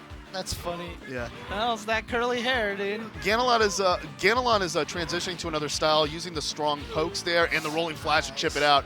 Because originally he was going Hyo ball like 3 straight in a row there, looking like Chairman Mao. Hyo ball is a good strategy. Man, that guy's wall jump is brutal, by the way. Mao's. Oh yeah. It's not just that too. It's That also could have that been big damage. crazy crouching light punch he uses to avoid cross-ups and stuff. It's so crazy. He's like one of the only Vegas that I really see use that as much as possible. There we go, heel ball tactic. Oh, he went for Trying to that. cross God, up. everyone always tries to get cheeky with that. Yeah, doesn't get the sweep even with the. See, Doesn't get the chip everyone kill. tries to get cheeky with that move. Man, you hate that move. It's not that I hate the move. It's just that, you know what? But you're right. Yeah. It's completely worked against everyone who's used it so far today. No, it's worked against them. No, right? against them, yeah. yeah. Okay, Yeah. Okay. Like I think it's like 0 for 6 so far. Just something, yeah. So I'm watching for the first claw to land that move.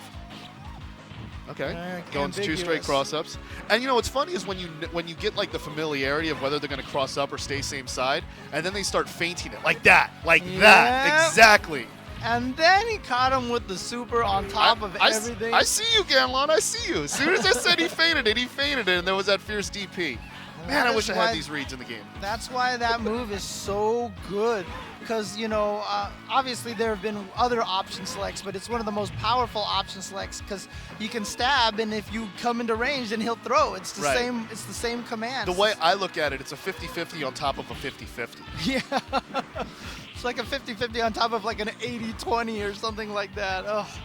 Oh, okay. Spaces Stabbed it, in there. But if you're a Vega player if you're a claw player with a significant life lead, you are okay with those trades because it forces the player to work. And then the fast jump speed, just right there. He just jumped at him. Punches wasn't doing anything, but just no reaction time for the uppercut. Evens it up 1-1. Yeah, it's like what when Derrick Rose was in his MVP form. He's playing great this year, though. Don't get me wrong. But when he was in his MVP form, he would say, like, I don't care if I get blocked at the rim. Because it's like I'm just forcing the center to get out of position. Right. And then that puts me in a different dimension of the game. Yeah, I feel like a very similar thing is with the wall jump tactics. Well, go into the other side. So good block there from punches. It's really a 50-50 guess.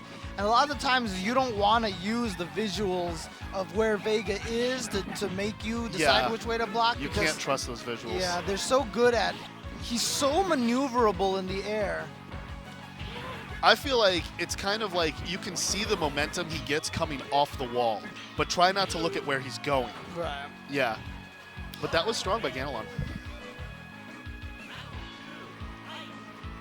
And of course we have to talk about that low strong with the claw equipped. Hey, there we go. He hit it. Yeah, he hit it earlier in the last round as well. Nice. At jump time, you don't even have to necessarily predict fireballs versus Ryu with and Vega. he special canceled that low strong in the wall dive. Yeah. Yeah, which is very problematic. Oh, man. All right, Ganelon taking the lead here 2-1.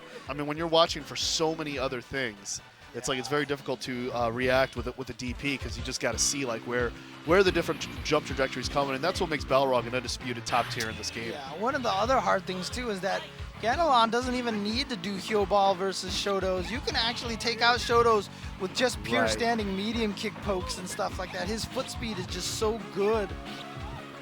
But you know, if you can heel ball, why not? Yeah, exactly. 2 out of 3 there. Still has a life lead. Able to keep him out. And there's the Azuna drop, because we got one of those too. Oh, thought he was going to the other side. Caught him from the front. That thing is so powerful. And, you know, in Japan, you'll actually see a lot of Vegas not do that just because, you know, it's soft band. It's like in some arcades in Japan, it's considered dishonorable. Not at Hey Arcade, I'll tell you. They do everything. Well, throws used to be considered dishonorable too. But I mean, they were pure evil. Mao is the best thing about Mao is he just enjoys beating you up with it so much. He has no qualms about doing it. Yeah, but look at the use of the stand strong to close it out. He had punches against the rope, and he was just able to just scratch up the furniture just a little bit to take care of it. You're going to have to spray yourself with some of that anti-scratching pheromones or something like that. They never work, by the way. They don't? They Well, you're the cat guy. Yeah, I'm a dog guy. They don't work. I'm an animal guy. I just can't. I can't own a dog, unfortunately, because I travel so much. Right. So unfortunately, I can't do that. So. But it's also like more apartment friendly to have a cat as well. Yeah. And you know, and that's the thing is my place is really, really small. So unfortunately, oops. Okay. And next we've got Vaughn versus Jm Gao, but is that Vaughn? Because I think I see Bucktooth up there. Yeah, that's Bucktooth up there. So Vaughn, yeah, that was an earlier match. So we've got Bucktooth versus somebody else right now. Well, this is still in the winner's bracket, I believe. Andy Ma, that's who it is. Yeah. Andy Ma comedy versus Bucktooth. I want to. If Andy Ma is a comedian, are you a comedian? Are you a comedian? I want to see you try to make Daigo laugh. Oh, okay, fair enough. What did he say? Said he has to learn Japanese first. Because there's that video that the SF League put out where one of Daigo's teammates on SF League is a famous comedian. Yeah. And he was trying to make Daigo laugh, and he couldn't do it. Oh, Daigo no, wouldn't man. laugh, so. Is it harder to make Daigo laugh than Tokido? No, I think so. Yeah. Tokido will definitely laugh. But what Tokido's Tokido's got, I mean, Tokido's famous for the face. You Oh know, yeah. For the murder face. Yeah, he's got the murder face, but it's outside of the game. Tokido is the biggest. because he doesn't. sweetheart. I've seen him play casuals, and he's like real slumped back in his chair, Yeah. like Tokido just turns it on for tournament mode. Okay, I'm liking the 3 kicks using Oh, that. Oh, we got no. supers, rolling see? Germans. And that's the thing is when you hit the button early like that, you'll stab and be safe like that. Or if the opponent jumps, they jump into your loving arms and you get thrown. Such a good auto option select. So is this matchup the kind of one where the Vega player hates the Chumlee player and vice versa? Probably. Because I know everyone is just really hating Chumlee these days. There you go. And exactly for that. Low forward, stand strong, and then we got that strong throw when you're in a gut situation. Oh, too far. Baited the up kicks, but And you know what? got a good punish The out of nice it. thing about Chumlee, though, going for the up kicks, nice combo from Bucktooth. Yeah, I love that low forward roundhouse. Yeah, the nice thing about the up kicks is, again, Vega. Oh, 2 for 2, 3 amigos, Eddie Guerrero style. Just walked into it. Bucktooth was like, I want to get thrown by that. Let me walk into your range and get tossed. Now, one of the things to do in this situation, because you're seeing Bucktooth using a lot of the jumping short, so I like to walk underneath Chumlee. If Chumlee gets too abusive using that jumping jumping short, loving the 3 kicks. Oh, okay, and he mixes it up with the DP-like move, blocks the super, gets out of corner. Oh, he missed his combo. I think he wanted to try to do that crouching medium kick, and I like that. He was just like, I'm just going to jumping light kick at you. You're not charged. I'm just going to keep coming at you. Yeah. Coming at you. Of my favorite losing image graphic, by the way, I love claws. Vegas is, dude, when I first saw these headshots in Super, I was just like, these are so beautiful. It's like one of my favorite in-game artworks of Chumlee is the Super Turbo headshot. Now, I like how Andy Ma is jumping back with the 3 kicks and then doing the Crimson Terror, the DP-like move. The up kicks, Yeah. I like how he switches that up. And yeah, likewise, Bucktooth doing a great job of hitting on the way up with the jumping strong. Right. Oh boy. Now 2 throws. Oh! Because the Chumlee player just wants to deny Vega out of his game. Yeah, and see right there, it was just like I said, you're willing to go with up kicks for Chumlee against Vega because Vega can't really damage you when you come down. Remember, you can block as soon as you land. So if Vegas want to hit you out of the air, their damage just isn't very high. Oh, there's the early stab catching the air-to-air. Oh yeah, that hitbox. Oh, and there was going to And be the stun. Can it's he get it? surprising He how that got still it. works, and he links the close standing fierce. Palms over Baghdad. Nice. Good job.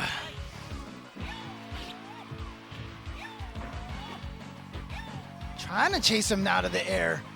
Look at this air movement right now from Andy. Yeah, Andy's not having any. Bucktooth is not having any of it with the jumping short. Smart stuff to use the backflip right there, the backslash to get further away from Chumlee. I think Andy's trying to feint the dive or go overreaching it to try to bait something. Oh, again, I like the way Bucktooth is staying on top.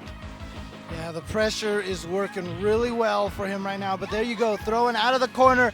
And guess what? That's the third Another time. super. Oh, the walk shimmy in speed. the The walk speed. Well, you know what? Right now, I don't think Bucktooth finds any of this funny from Andy Ma comedy right now. Oh, definitely not. And especially when he got the walk. You know what is funny, though? Vega's walk speed with those shoes. I had someone tweet me like during when I did CVS 2 for CEO, like, can you please stop talking about Vegas shoes? I'm like, I can't help it. They're hideous. What are those? Huh? Oh, yeah. Yep, exactly. Feints it, baits it, but this time Bucktooth was able to slip by unpunished. Ooh, okay, neutral jump. Get some chip damage with that. Watch out for the super. He charged the up kicks during the lightning legs. Yep, and he's going for the throw. There we go. Watch out for instant off the wall super. Oh, lots of buttons. Lots of buttons. Oh boy. Auto corrects the super. Oh, the buck tooth.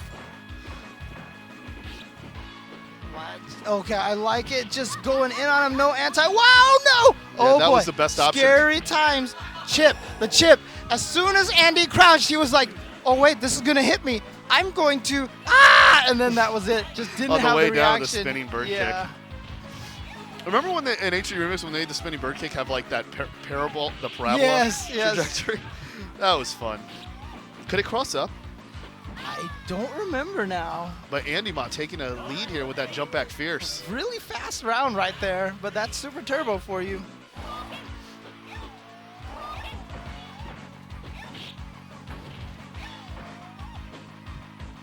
Trying to just, trying to keep Andy out of the air, but this is all Andy is doing. Yep, and he's keeping him in between the divots, for lack of a better term. Ooh, and there he goes. Finds the flash Terror kick. takes it. It's 2-1 right now. 2-1. Yep. It's 2 Andy. It's 2 for Andy, 1 for you, Campbell. Bucktooth, of course, currently living in Seattle. Oh, They got a good scene over there. Yeah, heard, Seattle, yeah. a lot of strong players out there. They were really well known for their MVC2 at one point in time. Yeah. They had a really strong MVC2 scene out there. Yeah, I've been meaning to make a visit over to Northwest Majors. Oh, yeah. Okay, Bucktooth Bucktooth is going to goes switch for to Hyper Fighting Ryu.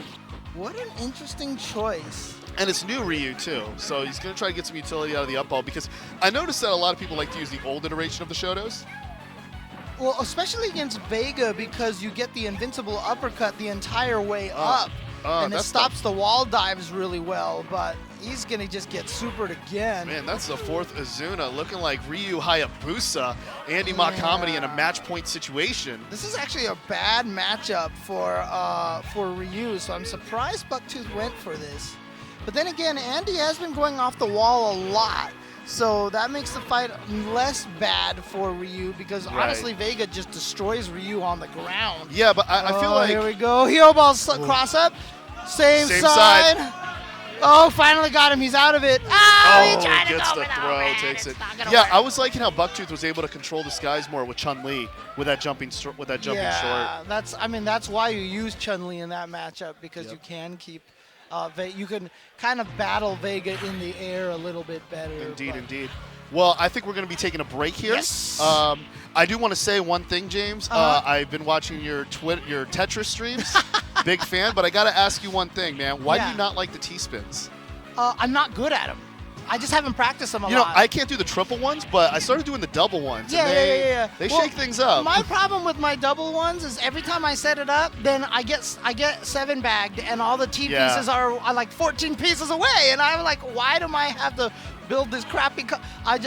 Trust me, on the airplanes, that's all I practice now. But I will say, though, I love your landscaping, though. Oh, thank you. So we're going to be going to ads. We're going to be paying some support here. Check out Marvelous Customs arcade sticks made to order with the CEO fully assembled arcade stick. They got some of these over here. They look great. Love the transparency on it.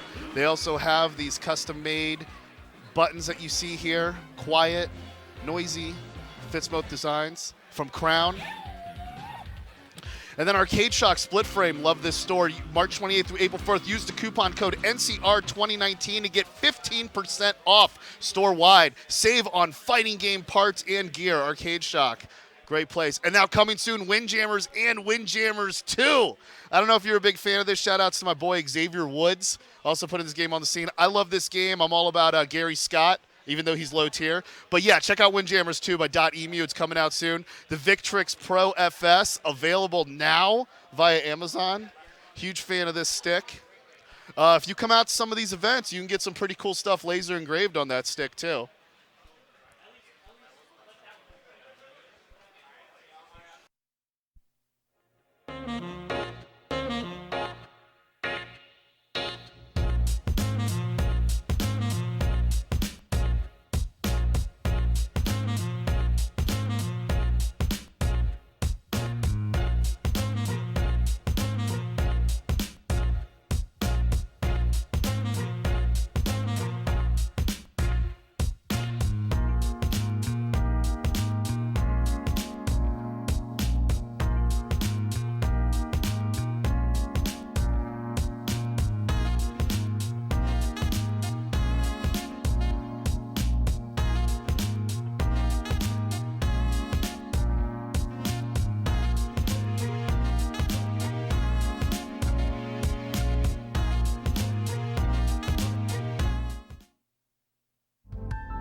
1, fight!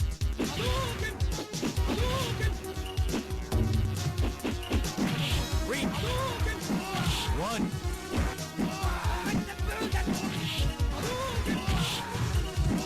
3,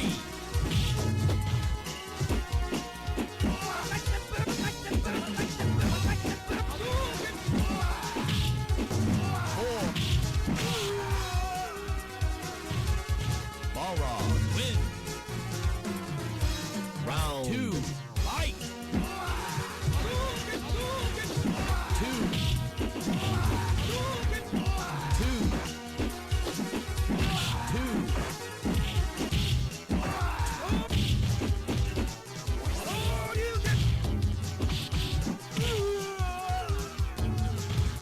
Balrog wins.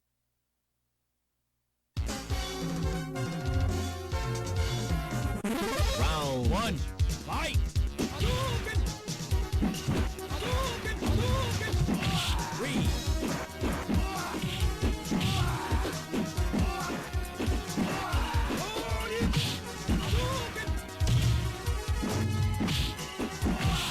4.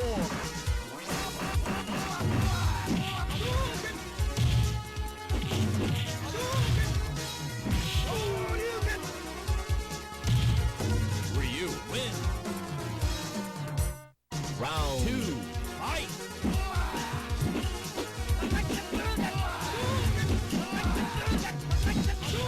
4,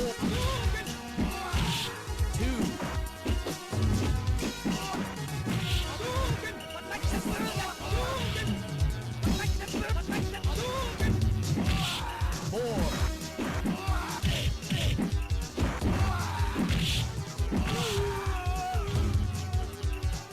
Balrog wins. Round 3, fight!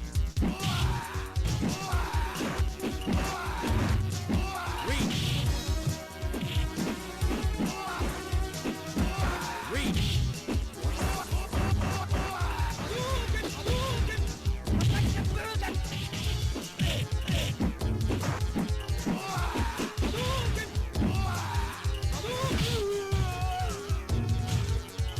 Balrog wins.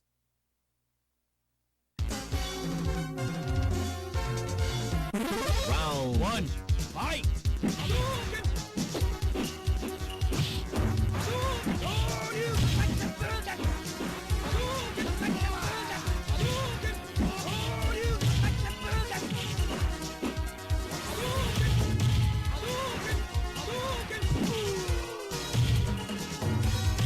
3, win.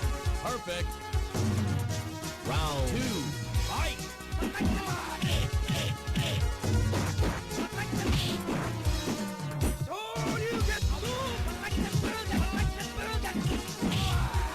4, 2.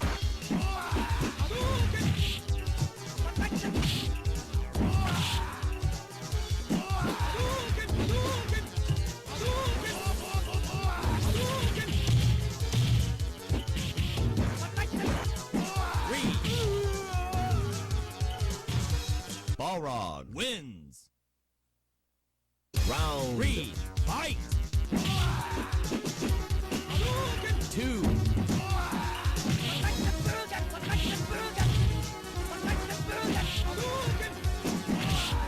4,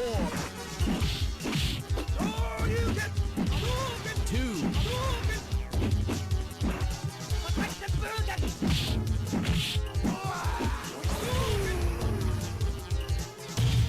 3 wins.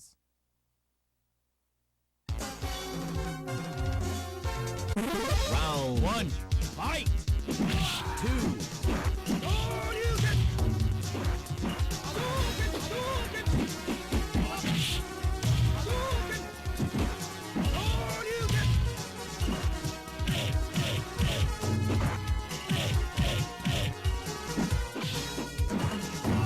1.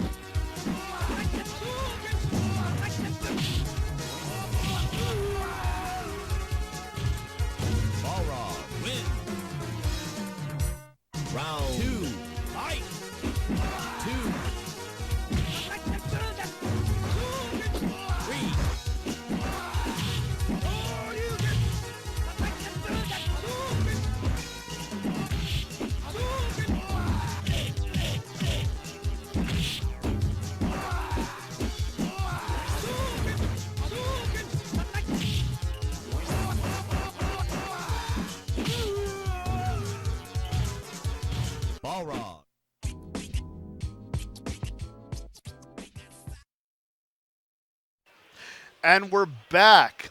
James Chen had to bounce with us to commentate Tekken 7. Absolutely awesome. Love first time commentating with James Chen. I just my heart, man. Love it. But I am here joined by Yoon. What's up, guys? And we are back here for some more Super Turbo action. We are button checking right now. And the next match is going to be Vaughn versus Jm Gao. From what I recall, this should be some losers bracket action. This bracket's going really quick, too. Yeah, ST is a great game for like tournament organizers. I know it's like John, every time I talk to him about like running ST at NCR, he's like, yeah, we can do it because it's a quick game. Very CVS2, not fast. Yeah, and DBFZ even worse. Yeah, exactly. Yeah. DBFZ, I mean, you're leaving majors at 3 a.m. on work nights. Yeah. So I don't know if we're going in. They're giving the thumbs up. So this is not a button check. We are fist bumping and going straight in. Vaughn versus Jm Gao. Boxer versus New Ken. You know, I'm actually a fan of New Ken. How about you? Yeah, man. I think he's got that great setup where the throw loops. He's got a few options, but Balrog is just Boxer. He's just so scary, so much damage. Yeah, and you're he's just seeing that overwhelming. Now. Getting the dash straight after the turnaround punch. I like it. Now he's got to watch out for throwing fireballs because it's danger zone with that super meter. Ken has to get in the kick range. Here we go. And there we go. Here comes the mix-up. Works the same way as Balrog. Got him again. Got him again. We're going to do a hop? Nope. Oh. Yeah, that hop air tatsu or that shit. where he 50-50s it, where the fake cross-up and the fierce punch to the hurricane kick. A.K.A. how Madsen kicked my ass at Canada Cup. He had it going for a second, but Balrog came through. Yeah, Madsen's New Ken, man. He really makes that character work. Oh, here we go. And there we go. The medium kick throw right there. Yeah. There we go. With the safe jump afterward. Good stuff. And punishes low profiling the headbutt. Yeah, with Ken, it's just you got to. I mean, both of these characters, I think, getting in close as much as possible and just taking control. That's what all the match is all about. It's just who can do damage first. You know, Boxer has his own very dangerous throw loop as well. So. Yeah, Vaughn is quick to jump. He's not backing up and doing the stand roundhouse, which is one of New Ken's best buttons. Yeah, and that cross up puts him right back in the corner.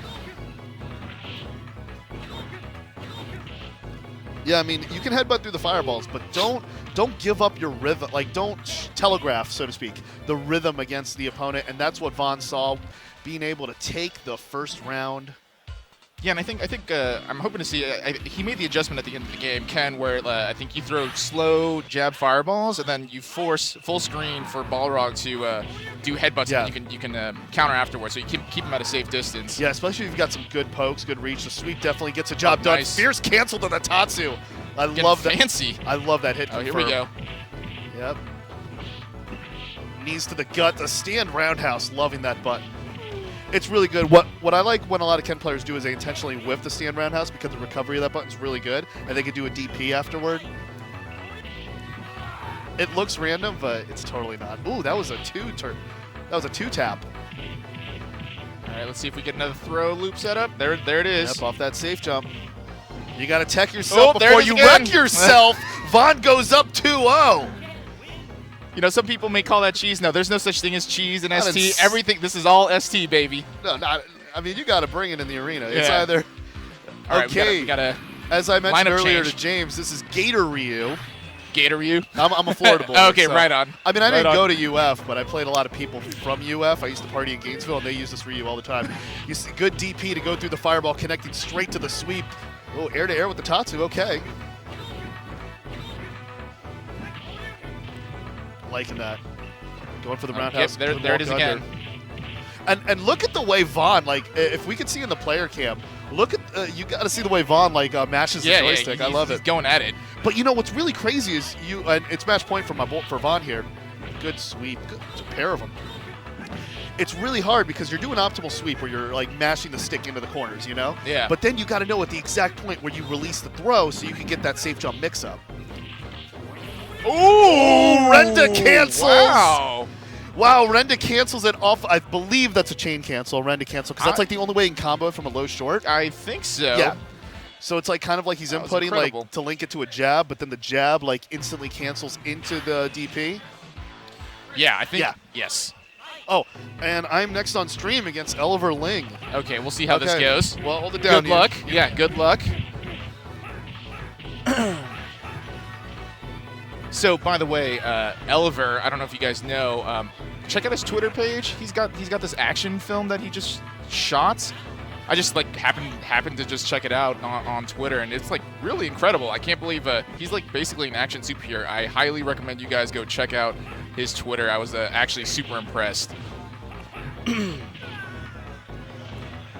right, they're getting all set up.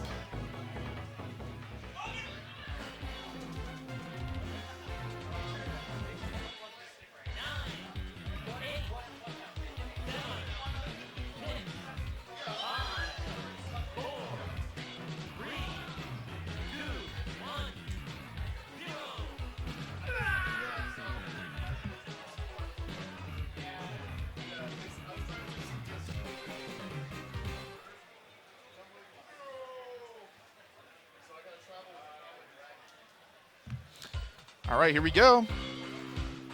Maybe they're going to be doing button checks. We'll see. Yeah, I think so.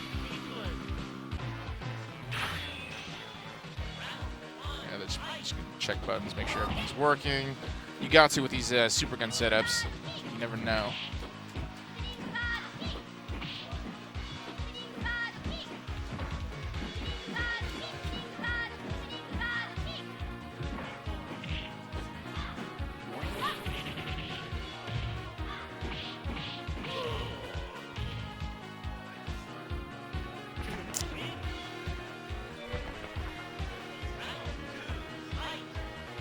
All right, so yeah, as you guys know, we're just gonna watch them kill the other guy because this is the arcade version of the game, so no pausing, no resetting. All right, I think now it's gonna get real. Curious on if they're gonna do any sort of blind picking. Doesn't seem like it.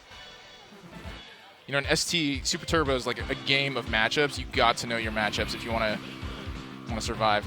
All right, is this real? I think it's real.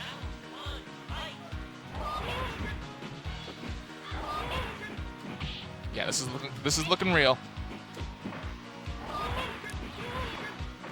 So one of the things to keep in mind, Chumlee, she with her super becomes extremely dangerous. She has this mechanic where basically she can store her super if you do it right, and you can just basically whip it out at any given notice. So when she has the super, she becomes a lot more dangerous, especially with doing throw mix-ups. Oh, there it was right there.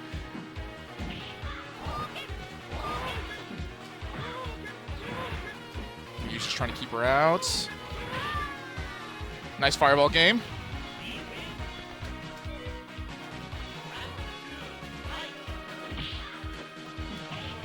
Nice DP.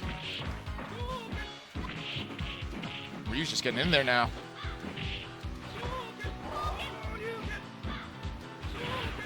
All right, Chumlee needs to get some meter if she wants to hang right now.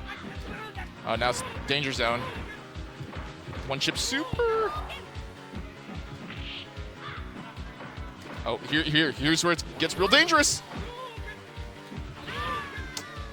Nice play, Oliver. I think Oliver did a great job, sort of staying at bay, keeping the lethal super sort of ineffective by just either defending or jumping out of it. But yeah, all it takes is one, and then it does like, I don't know, like 40-50% of your damage. So definitely got to keep an eye out for Chun Super.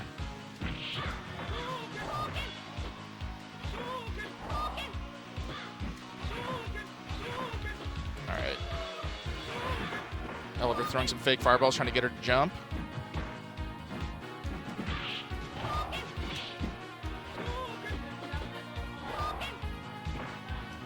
Okay, there's now Chun has super. We'll see if she stores it.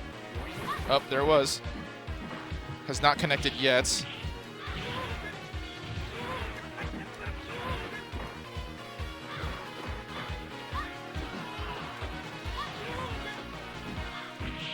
Ooh. Nice DP. Usually that's a pretty sort of ambiguous cross-up, that overhead kick. Nice defensive play.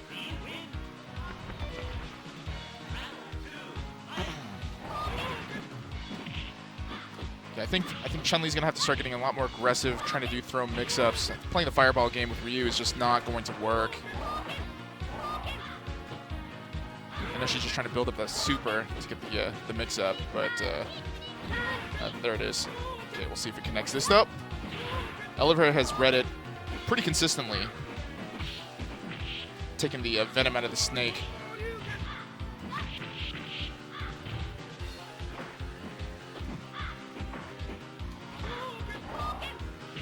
Ooh.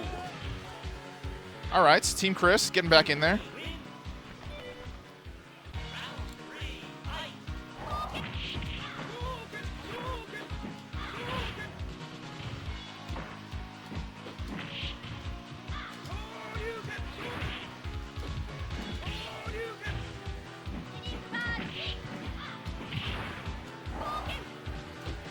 Yeah, Oliver just keeping her at bay, trying to play mid-range fireball game.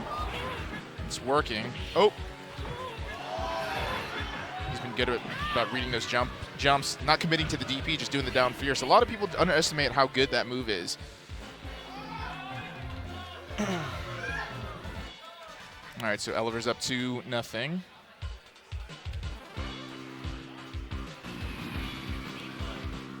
No adjustment on the character. Let's see if he makes the matchup adjustments.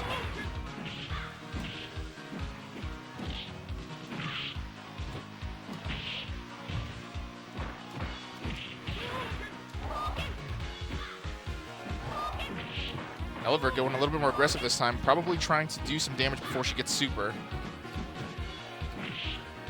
There it is. Let's see if she can get it to connect. Nope.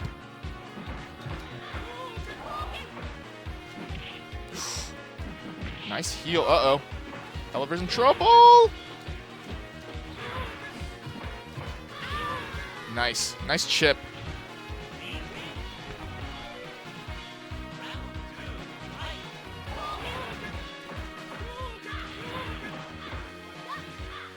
Yeah, I think the other thing, I'm pretty sure Chumlee Super also goes through reuse Fireball, so it could be used in that fashion, try to bait out a Fireball, but Oliver's been pretty disciplined about throwing them or throwing fakes out.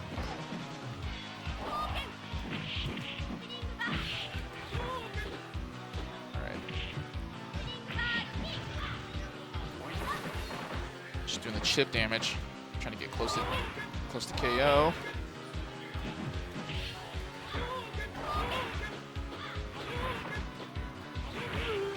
Nice. Chun-Li's jump short, although it doesn't do a ton of damage, super high priority, and comes out really fast, stays out for a long time. Lots of active frames.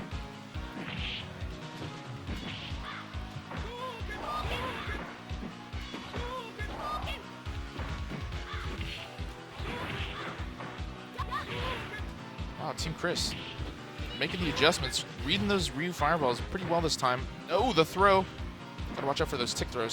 So my gosh! Oliver with the sneaky stuff. Then towards fierce into throw. If you just get the right distance, it can be so sneaky. Nice job. All right, so Team Chris is on his way back. So, pretty good. I saw you make some pretty good adjustments towards the end, but you just like he psyched you out with a throw at the end. But yeah, because walk me through that. He was doing the same chain, like just the same string, and I was just trying to back it up. I mean, it's all about trusting the process, and I just got to get the range where I could get establish a frame advantage after the fireball. But it was a good fight. Yeah, it was. It was a good fight. I got to Yeah. trust the process, man. I got a long way to go in this game. Do you have any other characters besides Chun that you use, or for Well, certain in matchups? high school, as a kid, and when I was just going to other tournaments and stuff, I was mostly using Ken and Boxer, new Ken and Boxer, then some old Sagat, just because I love anti-air Tiger uppercut. But then I just last 3 years I decided I'm only going to use Chumlee. I got her tatted across my whole right leg. What? Yeah, 9 hours. Wow. Okay. It's gonna sound weird, but I'd love to see it later. Yeah, I had an artist who reached out to me and it was like, yeah, I watched you on stream and I wanted to do that for you, and I was playing while it was done too. What? So it was we had money matches, and for 9 hours I was playing and hitting combos while in the most unbelievable pain of my life. So wait, so you started playing Chun-Li and then you got the Chun-Li tattoo, not the other way in the. No, it was okay. yeah. I started playing Chun-Li. I vowed when I started Street Fighter 5, I vowed that I'm only going to use her in every other Street Fighter. Oh, right on. From now on, yeah. She's a good- I'm still trying to figure out how stored super works and all that, but it's a process, man. I mean, this game is a process. And it's really like, it's amazing like when you see like the muscle memory when you fight against guys like Valle and stuff, and just see the way people adapt to it. Yeah. That's why I really love this game, because like it really makes you really well-rounded in other fighters. Oh wait, are we in the next match? We are. Okay, Riz so won Ganelon. yeah, these two are very good at the game. Riz one being, I think, Yeah, one Riz of the won's best the in- top seed in the bracket. Yeah, and I think he's one of, if not the best, or one of the best. Yeah, Definitely up there. Ganelon has a very strong performance too, as well. Just getting to the bracket, and I know this is winners right here, and it's yeah, he defeated Punches and also Jm Gao, sent him to losers. So this right here, stream, is actually winners semifinals. So both of these characters, if you guys don't know a lot about ST, like all the bosses are actually very good in this game. Oh, yeah. You know, Dictator, he has like crazy sort of cross-up setups He's that considered can do like the touch lowest of death. tier. Out of the bosses. Out of the four kings, yeah. You know, Vega, you guys obviously know he does the crazy wall dive mix-ups. Yeah, Vega is God tier. And Vega also has a lot of ground options, as you can see here. Lots of good pokes. Oh man, Ganelon doing work here. Yeah, Ganelon about to go 1-0 lead, but Oh, look at this rally back. Oh, Good nice tech. throw. Oh, good good tech. reversal. Wow. Wow, two straight Scarlet Terrors to take Wow, care that of was business. Yeah. That was a great. Just do it. Just do it.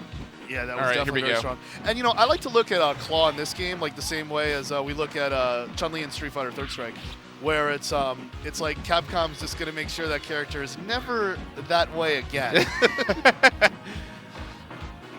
All right. Oh, good confirm off the low Oh yeah, see forward. right there, that deep cross up makes Bison so dangerous. Yes, because even if you do block it, I mean, it's deep enough that he has advantage. Yeah. And he's The able to scissor get to the kicks up. strikes. Here we go in the throw mix up. Ooh, nice discipline right there to do stand short, try to bait out the reversal. Oh, but the That's jump some- back roundhouse beats him to the wall. That You was can't some get too predictable. high level play, people. Like, That was. the amount of just decision making right there.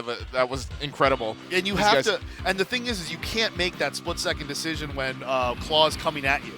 Yeah. Like I was talking to James and said, like, if your reactions are really like on point, like you could react to him when he like just bounces off the wall and like try to see, but you have to commit to something. But again, go with what the Oh best my option goodness! is. Here we go. This is gonna hurt. And wow. that Psycho Crusher connects with the perfect. Yeah, Got he- a full yellow bar there. It's one of those touch of death things. You get dizzied by Bison, he's gonna kill you. Yeah, and you could see he's trying to catch Ganelon with a jumping strong, where he's able to use it about 3 or 4 times.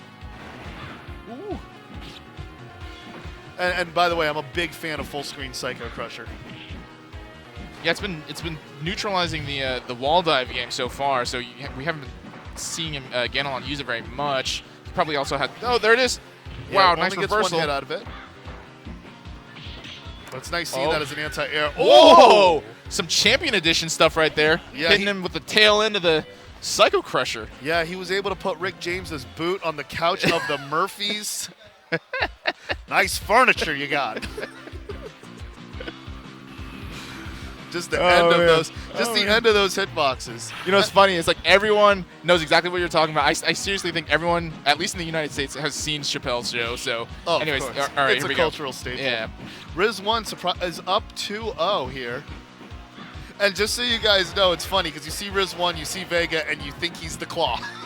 Oh, right. Yeah, exactly. I've been getting the names all mixed up. Oh, we all do, Yeah. man. I mean, It's just so used to call him Bison. Yeah, or Dictator Bison. my friend who I learned Oh. Street Fighter from in high school is from Hong Kong, and he gave me a Game Boy Advance 6 months before it came out, which had Turbo Revival. And I said, this is a bootleg version. The names are all wrong. Oh, good throw after the cross-up. Not letting the Dictator get away there. This is going to chip. Oh, no, it's Yeah. not. Nice getting out of there, Ganelon. Oh, good discipline. Oh, wow. Okay. Man, It got the that chip anyways. Bison got him burning to the same cadence of the Northern Lights. I gotta appreciate the art style, Yoon. You know how it Yes, is. yeah. This is actually one of my favorite stages. Music. Mine too, yeah. Nice Oh, and you're discipline in again. for a treat, my friend, because we had to sit through 8 matches of T-Hawk's level. I wanted to replace it with the song "The Mexican" by Babe Ruth. You know that old breakdancing anthem? I don't, but It's like a rock song that people use as a breakdancing song. oh, nice reversal there. Yeah. See, like, and Scarlet Terror, if baby. you guys noticed, Riz1 actually went defensive after the short, trying to bait it out, but then this time he actually went for the throw, and Ganelon read it. Wow. Although unfortunately, Ganelon did lose. And- Riz1 just so strong with that Yeah. with that Dictator. It's just ridiculous. He actually won ST at NCR last year, I believe. Yes, yes. And he's just expected probably to do the same here. Although there are some other killers in the bracket that will stand a chance. I For think. sure, a very strong champion's defense there. Indeed, I dig it, man. I totally dig it. It's good, man. Yeah. So, okay, let's go back to the tattoo, the Chumlee. So you play Chumlee in all games Except now? for 4. Except for I 4. use she's my alternate in 4, but my execution is not there. But to be fair, in Street Fighter 4, no one's execution is there for Chun-Li. Yeah, Have yeah. you seen that stuff? Even like Valmaster, like Yeah. That was. yeah. He was. Yeah, that was insane. Yeah, those piano key inputs. It's Yeah. like there. It's like carpal tunnel syndrome waiting to happen. You know, like. Yeah, I used her in 5, even in season 2. So it was on me that I was like. I was climbing those tiers in season 1, but I stuck with her in season 2, and that was a lot of fun, especially when Urian had crouch medium kick +2 B trigger cancelable. Yeah, I think sticking to Those a are the good character old is a. I mean, you're definitely committed. Do you have a second at all, or you just Chumlee committed for the rest of your life? Well, in 4 I used Rose. I've been hit or miss with her in 4, like as in like I can go 0-2 in a Street Fighter 4 tournament, and then at Evo I got like 12. At this year's Evo, the side tournament. Oh, right on. And then, but I just backdash. And Rose is the most hated character in Street Fighter 4. Not the top tier, just the most hated. Like even I thought it was Elena by the end of no, it. Right? even Elena players like give me heat, and I'm Wow. sitting there like, you can heal, and not to mention the fact that I will not spiral, and on hit, Elena goes underneath it, and you can just mash low short and call it a day. And she has 5 options against Fireball. Anyways, I digress. We got Mad King versus Andy Ma comedy. More of the 4. I mean, we've been seeing more a of the lot bosses. of the 4 man, kids, I'm telling you, man. the bosses. Buy stock in the bosses, man. In this 20-year-old game, no, the bosses are very good. It's like Championship Edition, Yeah. Champion Edition again. They're like, I can play as the bosses? The great thing about SD, or the thing that I like about it, even though like there's distinct tiers or there's this distinct, really, really good characters, everyone has some level, like some good matchups, and you do see a lot of different players like play. Yeah. Nice Yeah, anti-air super. Using the kick buttons there to get the uppercut so it doesn't fall out of the juggle. But there goes that. It was featured as the Super Turbo button of the week, but you might as well call it the button of the year. It's the claw equipped low strong. Oh, trying to get into the blender. Okay, Boxer does have a decent option. He can headbutt out of these. He's just got to watch out for the bait right there. Yeah. Yeah, but the thing is that goes the other direction. And Andy Ma, I mean, some of these other claws, they're not afraid to use the Azuna drop. Okay, there's a headbutt. Walks underneath, but gets the wow. throw. The timing on that. Yeah, and Claude just so did you a guys great know, job getting out of that. this is a top 8 winners match here. So I do want to make, I got to make reference that this is the top 8. Oh yeah, we're getting far in this bracket real quick. Yeah, dude. Yeah, the previous matchup as well was top 8 winners too. The one that Riz won Yeah. took. So he's is that, I guess he's in semis? Oh, Yep. regardless. Anyways. Okay, Solid so cross up. Yeah, so here's the next dimension. When you know that the opponent's going to react to the wall dive, you either shoot for the moon and overstep it, or you go short, you feint it, and then right there. Now that Boxer's in the corner, feeling all Yeah. sad and lonely with no meter. yeah, and that just that chip with the claw, the distance on that roll to get that chip was all right, here we go. And I know everyone talks about the Hyo ball, the Chairman Mao style. I call him Chairman Mao. Is that his legit nickname? I don't know, It's but I'll just take Mao, it. But I like calling him Chairman Mao. Yeah. But anyways, but what really aggravates me is a lame Vega. Lame Vega. Oh, here we go. All right, so let's yeah. see what Vega does. Vega, Ooh, goes that's for the gonna kill. super. That's gonna kill. Wow. Yep, the 3 amigos. R.I.P. Eddie Guerrero. That was, the interesting thing that a lot of people don't know about Claw, he has actually a really excellent ground game. There's actually some Japanese players that don't do the whole wall dive thing. They just stick to ground game. Oh, nice Honda pick. This is interesting. This is good. Honda can counter and take on a lot of Vegas options, which is very strong.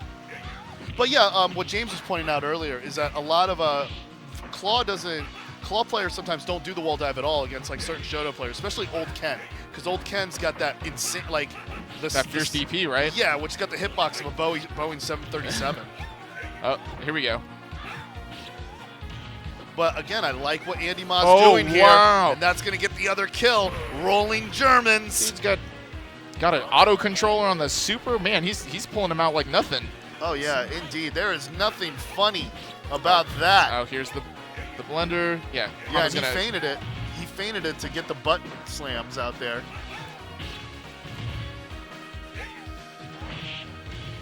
He's forcing Honda to get that Oh, butt in nice. the air.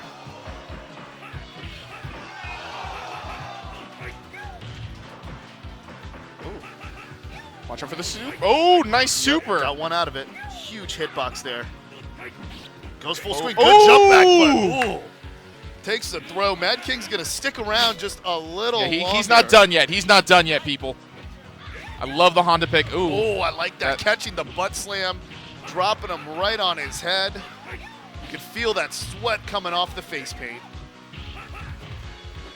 Let's see what. Oh, nice tick throw right there into the hands. Yeah, Oh, keep good him in the piano corner. key There it is again. Short Nice up. Ocho throw. Off We're in that business, baby. short Honda's hop. in business. That was incredible. And once again, I love command grabs without a whiff animation.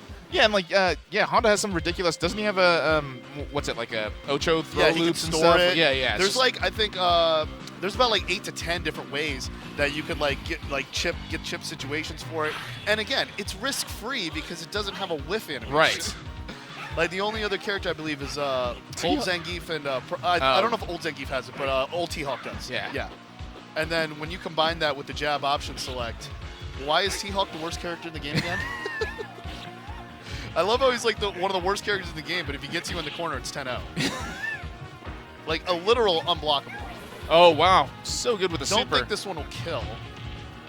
But the Rolling Man, Crystal you're- Flash will take care of You were business. Nostradamus calling that pixel health glove.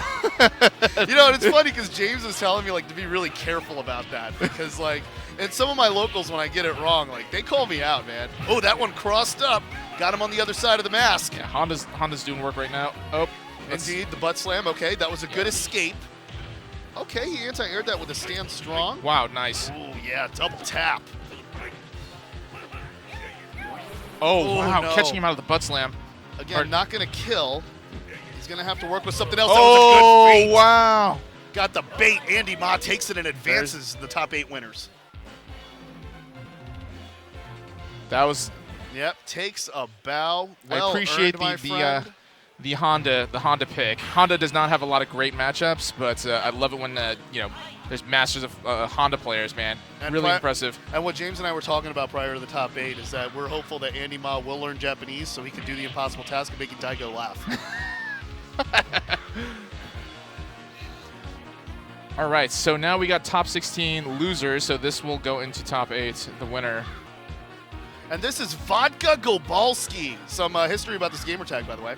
That was the original name of Zangief. And I know this not because I'm an OG player, but because it's in one of the loading screens in the Anniversary Edition. That's right. I think I've read something about that, and it's just kind of insane. Like, that was actually like an idea that got approved at least through some levels of development, and then they're like, oh, maybe we should change it. Yeah, it does sound a little like... It sounds like a nickname for Boris Yeltsin. So Oh, Russian man. history for that. And he's going up against Chris Dat. Yeah, Chris, that's actually a good friend of mine. He comes from Houston, repping the Houston Astros hats. Yeah, World Series champions. He you know. he's really great at old school games. Plays a lot of Third Strike, but also plays a lot of Street Fighter V. Looking forward to him playing Street Fighter V. So yeah, this should be an excellent matchup. And look at Vodka Gobalski's shirt there. Oh, repping the Zangief. The CPS Yeah. 1 artwork. Yeah, man. 8 I think command grabs. That looks like a champion. Is that champion edition? He's got the flat side head, I think. Yeah. Well, he's got the World Warrior colors. Oh, right, 'Cause right, Champion right, yeah. edition, Oh, I think, right, would right. be like Aquafresh teal. Right on, right on. Yeah. The fact that we're actually able to dissect that and like call out the exact version. Absolutely. Oh, here we go. I just love how Zangief's artwork like has the singlet on, even though he never wears it in any Street Fighter game ever, aside from his like DLC outfit in 5. Okay, good use of the lariat, and he takes a step back to avoid getting poked. That's some good Geef 101. Stand forward, taking care of it. Loving this guy's Geef. Getting it done. Oh wow. Oh, but Chris Dat, okay.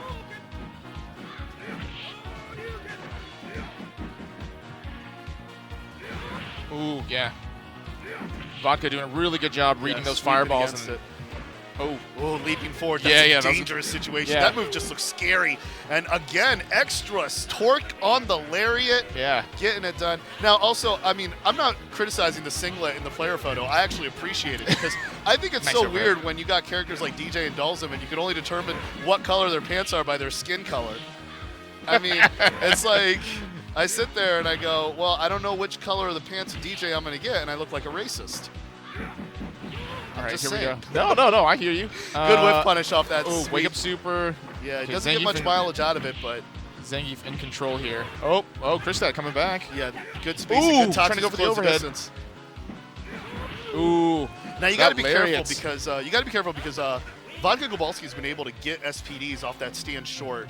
And what's really funny is I'm sitting there he's gonna SPD me on wake up, and then I try to go for the up kicks and I get stand shorted, and then I get SPD. And I'm like, here's the move I'm trying to avoid, and I get hit with it. All right, Kristat switching it up. I think this is a much better matchup I agree. for Kristat now. I agree. I mean, That historical. low forward, keeping him out. This Yeah. is textbook Guile against Zangief. I mean, if you watch the first episode of High Score Girl, available on Netflix, it's literally the first 5 minutes is about Guile's low forward beating Zangief. I need to see. Choi was actually telling me about that. I need to watch that. Great show. Good show. So Vodka actually getting in there. Kristat, actually Vodka did a great job adjusting, Yeah. finding a way in there. One of the main girls, Ono, main Zangief in SF2. Ah. Yeah. And she's like SPD and everyone. Let's see. Oh, good green glove. Yeah. Closing the gap. That's here we Again, go. This is SPD City. Churning some of that butter. nice footsie work. Oh, there you go. And for Nice those job, who don't Chris. know, you can't dodge the SPD. Like, you can Yeah. dodge the SPD in every other SPD situation. You can't hold up and jump away because pre-jump frames are throw vulnerable. Yeah, you'll just get got for sure. Yeah, All right. the only way to really get out of it is a well-timed reversal. So he's got to do a good flash kick, but that puts it to huge risk. But again, Kristat, smart stuff there. Yeah, Kristat being a little bit more disciplined. Oh my gosh. Yeah, centering all around that low forward. A historically great button of Guile's. And he's chasing after This the light is so Sonic. boot. oh, nice. Again, wow. The steel-toed boots beat the wrestler's boots. Kristat ties it up 1-1 by the laces, my friend. Yeah.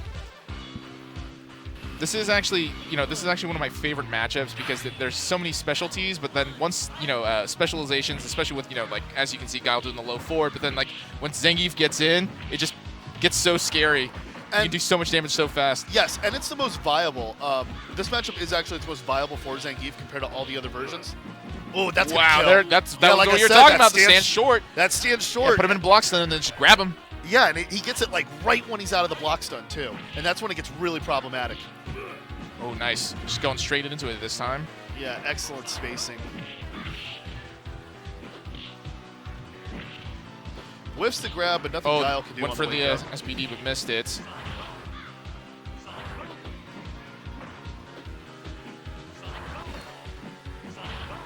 Good way to immediately have a button after the banishing flat. The green glove Ooh. takes it, and man.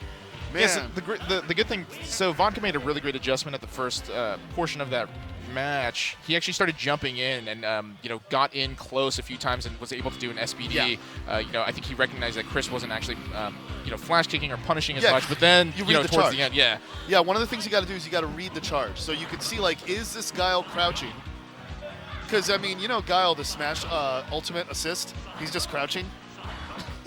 When you summon an assist trophy of Guile, he just crouches. And when you really? jump at him, he flash kicks you off the screen. Okay. It kills. Oh. It actually kills, yeah. Nintendo gave Guile a lot of love with that assist trophy. But I mean, That's it's awesome. It's true though, but that's the only way to teach Smash kids to respect Guile when he's crouching. Yeah. Like Vodka did not do there. And he just got a triple distilled flash kick. Again, wow, whiff punishing the green glove. He's like, you got a green thumb, you got to keep on digging. Oh! Good throw. Yeah, just went for it. Good throw. That's where Very it's at. dangerous situation. One SPD could have killed him right there, but went for the throw. Didn't have a whole lot of options. Yep. Ooh, nice fierce. Okay, playing the long game. Zangief trying to get in. There it is, see? And this is corner pressure. It's so scary. Oh, nice But throw. again, So perfect- risky, but paid off big perfectly time. timed, the zeroest of frames. Yeah, now he's, Kristat has all this real estate to move back and just play the field. Zangief's got to work his way to get close. It's an uphill battle. Ooh. Oh, yeah, he's been Nice using foot. that. Here it is. Oh, that's the kill.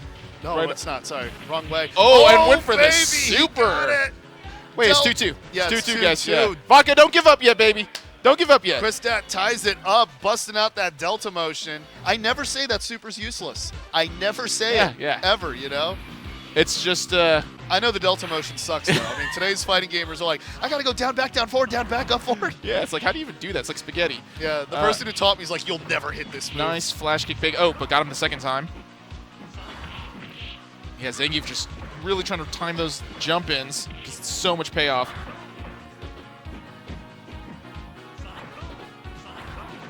I like how he's whiffing the low sweep. Because even Ooh. if Guile hits a few of those low forwards, the sweep puts him in a better position and gets a better equation on the damage output. But again, if he doesn't correctly space the green glove, then it's a free low poke. Oh yeah, he's gonna mash it out. Wow, that was Wow, three a lot of situations that would've discipline got right checked, there. Man. Oh, whiff man, so punish. close. Wow, there was a lot of discipline. Lots of people would have just, like, sort of panicked and pressed a lot of buttons, but both players showed a lot of restraint. Nope, indeed. Let's see what Vodka Kowalski has. Yeah, this is match point Vodka. Yep, he's reaching for the edge of that Sirach there. Or maybe that Russian standard off that SPD. What is the best Russian vodka, by the way? You know, I don't know. Oh, but Kristat, those booms, got a pair of them with the low Oh, forward. oh, here we go. Oh, baby. Nice through green the, hand. Yeah, he did it through the startup of the low Oh, medium and the kick. throw again. Okay. It's my favorite round, everyone. Final round. Final round, boys. Get hype. I'm sad, you know, James couldn't see the Cammy level here in its full glory because we were talking about how much we loved it.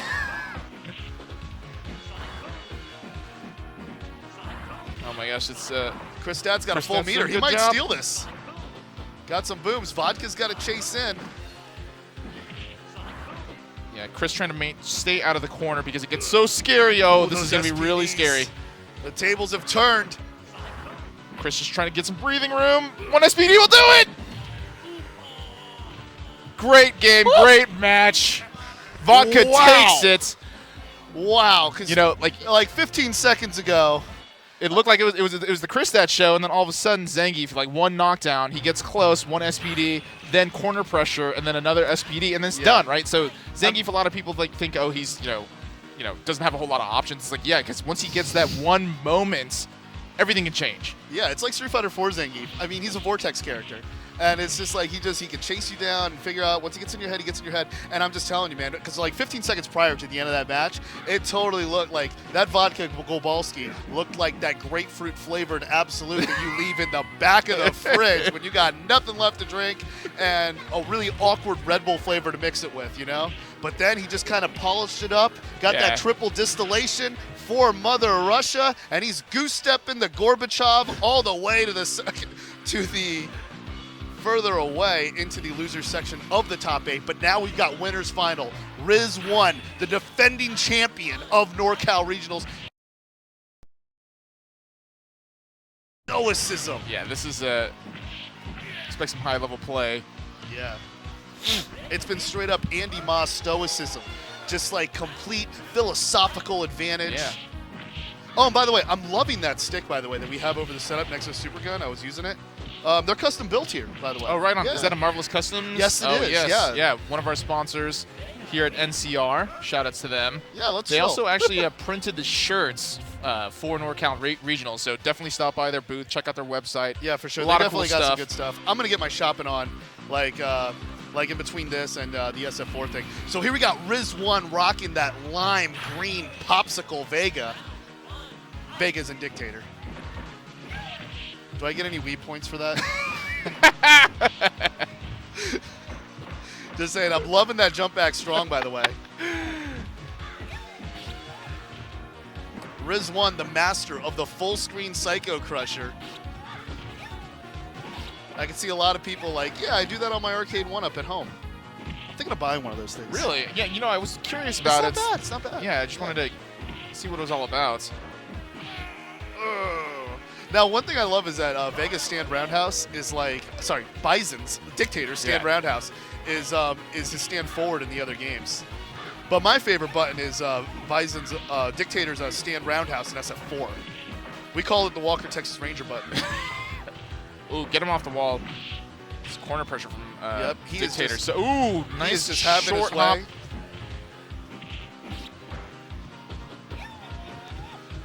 Oh, wow. Okay. Oh, try to escape it with the Psycho Crusher. Not Uh-oh, happening. here we go. Uh-oh, Riz 1. Keeping it on the Oh, safe side over the low nice. forward, man. My dude. Beast mode there. I'm liking the mind games between both players here. Ooh. It's more Nice Devils. Oh, this is gonna hurt so bad. He's so good with those combos. He never misses them. That was Jesus Chris. Christ! He never misses them. You better check that claw, because this is the Dictator's castle. Andy's gonna look. It looks like Andy's gonna switch He's gonna sticks. equipment change. Yeah, I think he's in the same situation I'm in, where because I brought my stick I brought was a Hori Fighting Edge PS4, and it doesn't work with converters because to improve. They said Hori's definitely. They said that they wanted to improve the input lag, so they made it PS4 only. So I can't play it on a Brook converter where I play the I see. Cat vs. SNK 2. So that means next time I have to travel with my Quamba Dragon, which weighs like 40 pounds. Yeah. You know? Those things are huge. I am scared of putting it in the TSA scanner and then Yeah, it like they're breaks just it gonna be down. like, what the hell is this thing? We're just checking buttons, folks. So Andy Moss switching to the Razer Pantera, also an excellent joystick. I had one myself, but the cable shorted out, and I didn't have a receipt for them to honor the warranty, so Razer was like, hold that. Oh man, that's rough. But still a great stick. I have nothing but excellent things to say about the Pantera. So yeah, the thing that I will continue to comment about. So like when Bison got that dizzy, it was just the star dizzies too. It was short. Yeah. But Riz1's ability to capitalize with Bison to do those just follow combos, which pretty much guarantee death, Yeah. make Bison just so dangerous. And I think it was like three hits to get dizzy, right? So Yeah. And just so, really, yeah, really- because the stun threshold was very low. So when you get like just to the edge of the stun threshold, that's going to matter like what type of dizzy that you see. We haven't seen any Reapers yet, though. One thing I like about Riz 1 is how deep his jump-ins are. yeah, he always gets them spot on, those cross-ups, deep cross-ups. Yeah, because landing a block jump-in, I mean, normally it's like free pressure for you in every other fighting game. But if you have it at just that level of height, like, you know, the blocking opponent can easily get a throw. Riz1 has been absolute money on those jump back strongs, getting Claw off the wall. For sure. There. Oh, yeah. Would you say he's Quincy Jonesing the off-the-wall activity here? That's actually my favorite Michael Jackson album. I mean, Thriller's great, but Off the Wall it's good, man. It's good. People don't talk about that album enough. Oh, yeah, tries to jump away, but Claw just happens to get the grab. Running with scissors. This is just, oh my, oh, anyone for the flashy stuff. They got the kill. He goes up 2-0. And just you know, for you guys who are not Super Turbo heads, although I'm pretty sure most of you guys are because you're watching, you know, a very old game, canceling into supers are just very different than what you would normally think. So seeing him do, like, I think it was a stand strong or stand fierce into a super, it actually is a lot more complicated than it looks. Oh yeah, definitely, and it's like especially the way that that you chain cancel in this game. If you could look up renda canceling, that's the term for the Japanese use, and it's really like buffering another light that changes with the original light, and then that light that you're chaining into is the one that cancels into the super. So you don't see that light, you just see it go into the super. Yeah. Yeah, I mentioned that earlier when we saw someone link the low short into the Ken super, yeah. right? Yeah. Yeah. Oh yeah. All right, Andy Mod, Low get some forward. life in here. Gets on the board. I'm never sick of this level. You know that? Yeah, it's just it's great. It's visually appealing, great soundtrack. Yeah, I was just mentioning I love the Ultra SF2 version of it with the piano. I don't. Did Yoko Shimomura compose this one as well? You know, I have no idea. I think she did. She did the whole Street Fighter 2 soundtrack. I seriously love her. If you could look up the documentary they did on digging the crates. They did a documentary on how she came up with the SF2 soundtrack, but she did a ton of games too. Oh, man. wow. Yeah. Match point for Riz 1. A few Psycho Crushers away from getting into the grand finals. Now, one thing we haven't seen Andy Ma do is any of those Azuna drops. I mean, we saw him do as many as 5 in an earlier match. Yeah. Okay. keeping it, but able to hit in front and switch to the other side like Street Fighter 4 Ibuki. What up? What up? 2 straight Scarlet Tears. Loving it, Andy. He lost the claw, but that's okay. Still so dangerous. You just lost the lead. One touch will do it. Oh, that didn't kill. If he had the claw, it would have. Oh my gosh, trying to get chips. Oh, wow. Scarlet Terror taking care of business. Dude, gets one on the board. Oh my god, high stakes poker match at the end of that one, man. Yeah. Just waiting to see what they were gonna do. See who was gonna chip who. Yeah, who's gonna Riz1's throw. got to wait a little longer, but that's okay because he has just enough Dr. Pepper to get the job done. All right, here we go. Andy Moss still alive here. You know, and he looks like a Dr. Pepper drinker, too. I just imagine anyone who could rock like a denim jacket, like that's a Dr. Pepper. Yeah. look. Yeah. Definitely fashionable. Riz1's got the fashion. Ooh, low strong Gets the anti-air fashion. like it's Street Fighter 5. Okay. And I know the chat hates when I mention SF5. Oh, gets the throw. Match point Yeah, that's situation again from Riz1. Some old school tick throwing. Indeed. Or as they call it in high school girl, the throw jank. The throw jank. Yeah. Dude, that anime is godlike. Especially if you grew up in the arcade, you'd appreciate it. Low strong anti-air again, this time jumping. He gets 3 of those. Wow. Ooh, this might kill. No, Oh, it won't, really it close. won't. But Rolling Crystal Flash Yeah. taking care of it. Not much Dictator could do in that situation. So nice play by Andy. And Andy Ma is one round, a few rolls away from tying it up 2-2. Let's see how Riz1 will respond. He gets a Skull Crusher there. Oh, Riz1's yeah. done a really great job at He blocking is those. taking Oh, over the skies, and he is more comfortable than a bag of blue chips on a JetBlue. Here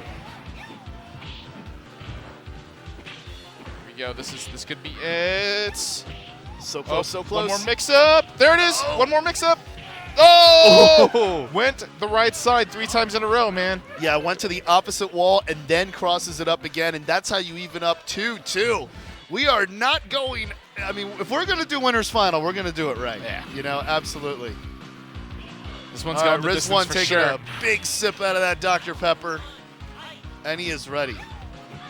Dr. Pepper, I would say, is kind of upper mid-tier in my soda tier list. What? Really? It's not higher? It's good. I mean, I put it above Pepsi. And definitely Fanta. But I drink Inca Cola, man. Oh, yeah. That's the that high stuff's life, good. bro. Yeah.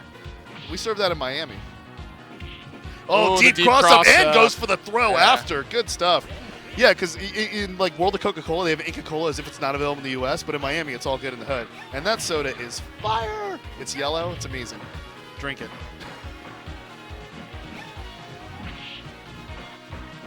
Yep, Riz1. Match point situation again, as we saw in the last 3 matches.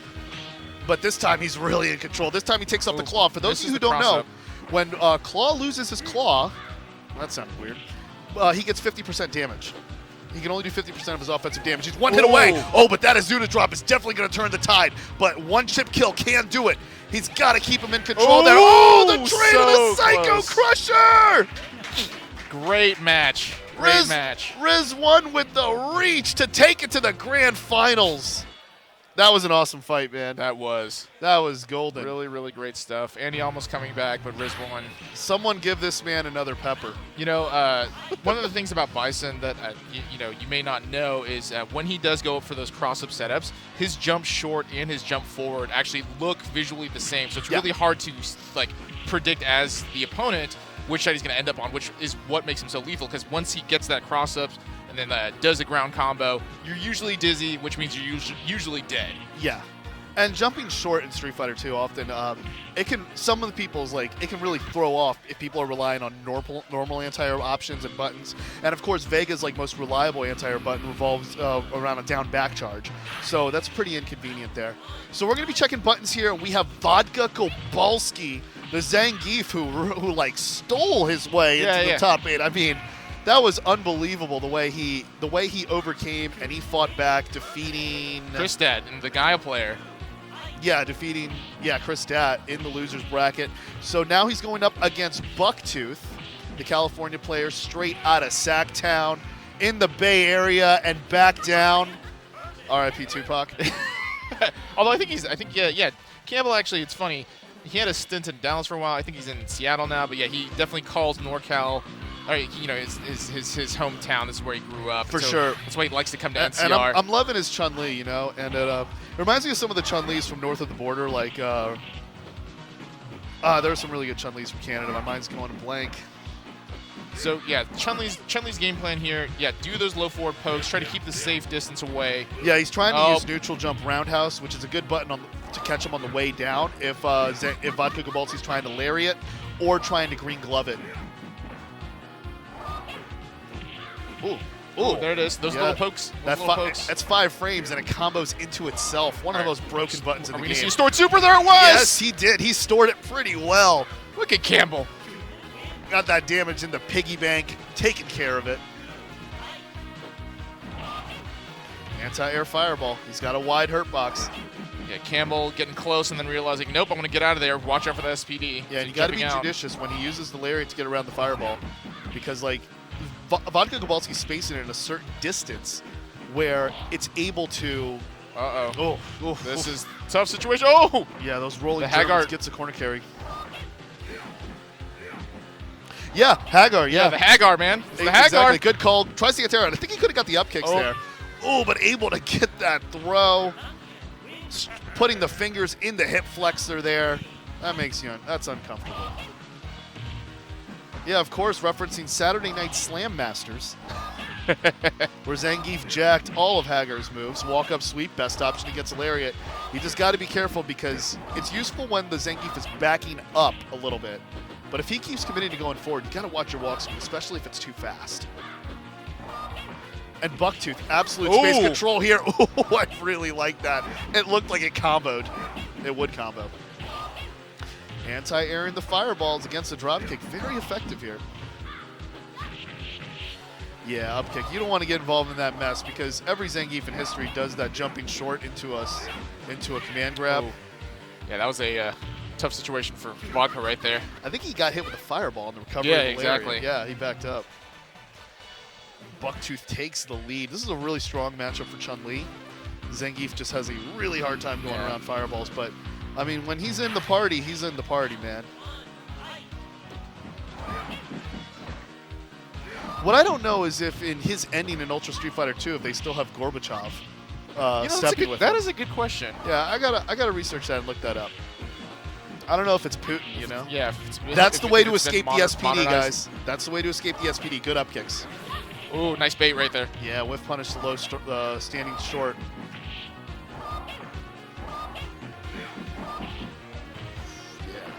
Oh, very good discipline by both players. Zangief baiting the up kicks. Chumlee jumping out of there, predicting an SPD after the shore. Wow! Get that out of here! That was something in theory that would totally work the other way. It did not. I'm guessing it was the portion of the kicks that went downward rather than upward. I'm telling you, that situation just played out by a pixel. Yeah, needle in a haystack type stuff. Oh, and that's super turbo, man. Yeah, keep him away. That is awesome right there. Using those roundhouse legs to extend the lightningness. Wow, there it is again. Okay, again, man. This guy knows the tech. That won't kill, but that will give him a life lead. Vodka Gabalski here.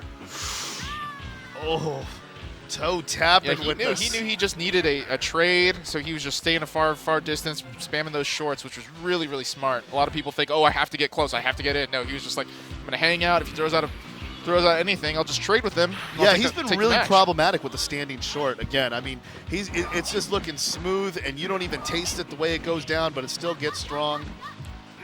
It's like someone who really knows how to mix, like... Again, the restraint right there, that was really good. It's like someone who knows how to mix the Grey Goose with the high fructose corn syrup the right way, and a Mountain Dew or a Red Bull. Using those stomps, Zangief really doesn't have an answer for those stomps, but Chun doesn't get much mileage out of it. Ooh, baited! This is going to be tough for Chumlee! Ooh, Bucktooth able to escape it. Yeah, and he has some real estate to work with, so we'll see if he's going to try to go for a super bait, maybe some low forwards, who knows. It's back to uphill. He's going to spread but the Zangief's butter. I got the life lead, man. I'm going to just chill back here. You come to me. Oh, and Campbell. Oh! Ooh, do you think he got a little too greedy there? Yeah, maybe possibly, but yeah, Vodka with the right play. He, a lot of people again feel like they constantly have to brawl and fight, and Zangief was just like, I'm gonna chill in the back. You come to me when you're ready. Oh man, he's throwing out that green glove like a pimp named Slickback, getting the SPD. Oh, wow. Another one in there. Max distance Got it. SPD. He's like, oh, I'm gonna make you look. I'm gonna make you look at my roundhouse. Gotcha. Nice play by Vodka, man. Yeah, that was good stuff. Really good spacing. He's made the adjustments very well. So we'll see if Campbell changes the game plan. For sure, he is one fight away from meeting Ganelon in the losers quarterfinal.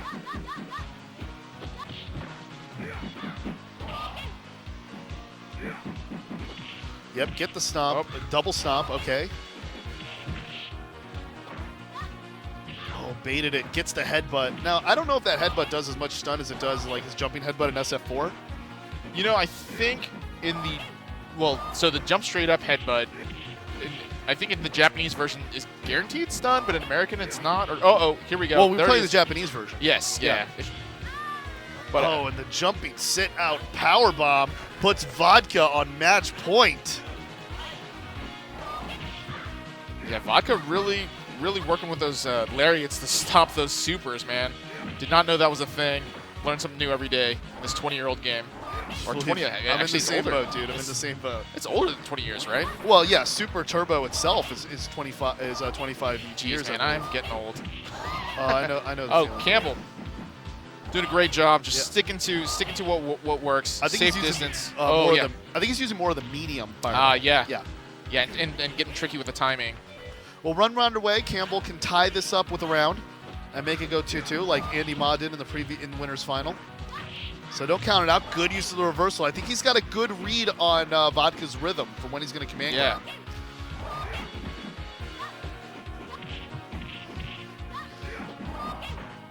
It's funny how it looks like it's easy to, Wow. but didn't get the up kicks. Yeah, that was way too much of a reach. But again, you gotta don't go for it, sometimes right? you don't know. Yeah, sometimes you don't know because it's one frame that catches it and juggles it. All right, all tied up, baby. Yeah, Bucktooth, very strong showing in the last few rounds there. Let's see what Vodka Gobalski's got left in the tank.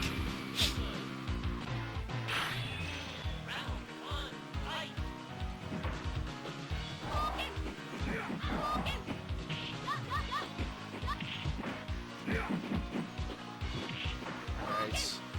Campbell backed into the corner here. Oh, and he's going to get out. Nice move. Yeah, going air to air. Good anti-air with the up kicks, but doesn't get a lot of damage out of that.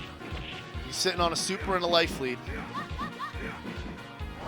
And it's funny. You see, Nice. Wow. Slow the game. Wow. So fireball super into the up kicks. And it looked like Bucktooth adapted there. Yes, he waited for the changed recovery. timing up. Yeah, that was really smart stuff. Right, he waited for the recovery of the lariat this time. Like, I'm gonna wait for you to spin your top there. I'm gonna let you finish. I'm gonna let you finish. Yeah, waiting for the dreidel to hit the floor before blowing out the Hanukkah candle. I like it. Oh, doesn't connect there. Oh, I like the chase though by Vodka Gobalski. Oh, somehow Chumlee How did- threads the yeah, needle. Oh, get her. Okay, here we go. Mashes his way out of it. Okay, this is Oh, high stakes right here. oh, my gosh. he didn't want to risk the up kicks. I respect that completely. Didn't want to risk the up kicks. Would have got. I don't know if the up kicks would have got the kill because it would've Final just been that one round! thing. But here we go. Winner takes it and advances further in the losers bracket. Vodka takes it with the lariat, but just like that, those up kicks able to set the tone. Really liking Bucktooth's adaptations. He's fought his way uphill here, but Vodka's got him right where he wants it.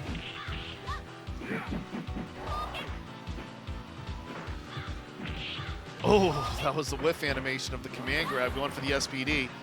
Got some chip damage, but that's okay because Bucktooth can lame him out and get the meter back. That's one of the beautiful things about Chumlee's Yeah, super. now he's playing his advantage in space. He's just gonna walk backwards, throw the fireballs, Yep, get whip some some meter, legs. and look, he's got another one right there. Yeah, take no time. Oh, use Escapes this the corner.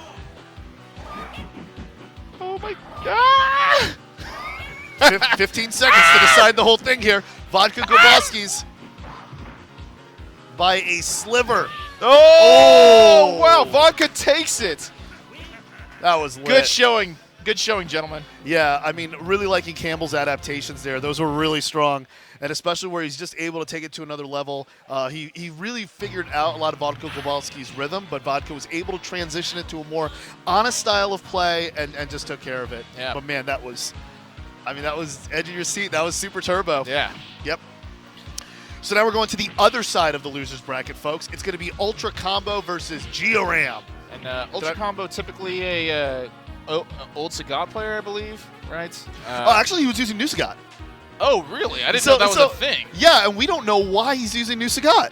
New Sagat's considered like a lower mid tier, but definitely on the lower of the mid tier. Yeah, but there's basically no reason why you would choose New Sagat over old Sagat. I mean, he wasn't using many Tiger uppercuts, and we definitely weren't seeing the Tiger genocide. So it's curious. But James's theory, and James Chen's eternal encyclopedic wisdom, is that he believes he's using New Sagat to hold back his true power and wait for the top 8 to unleash the true Tiger. That's actually that's a good theory. Yeah, it's like he removes the eye patch and then puts on another eye, and he's looking like or a bigger eye patch. 2 eye patches. Or I was thinking like the eye glows like Kazuya Mishima. Oh yeah, totally. Or or maybe he just wants to shake the haters, because I know a lot of people give Osagata a hard time if you play him because he's kind of cheese. But the way I feel about this game, it's like everybody's kind of crazy in this game. I mean, okay. See, Ultra Combo knows what he's doing with the CPS2. That's the smart way to reset the game. Go into test mode, save some time. Oh, did he switch? I think he switched. He did the yeah, code. but we didn't hear the Tiger. So this guy is showing up with a New Sagat in top 8. Is he? Oh, let's see. Oh, he is. Oh my gosh. I know, you can see the meter and everything. I mean, are people telling him like, hey, you should do the code like up, down, jab, fierce? Like, yeah. So I guess the big difference is obviously not as fast Tiger shots. The recovery is longer. His uppercut is different. Not as much damage nor priority. Not as much damage, and you have to hit it like 8 times for it to mean something. But he still has the standing short, which is a very problematic button for Sagat. Oh, but that might kill. Yeah. Super. No, it doesn't. You can do the super after that, right? Like after the juggles?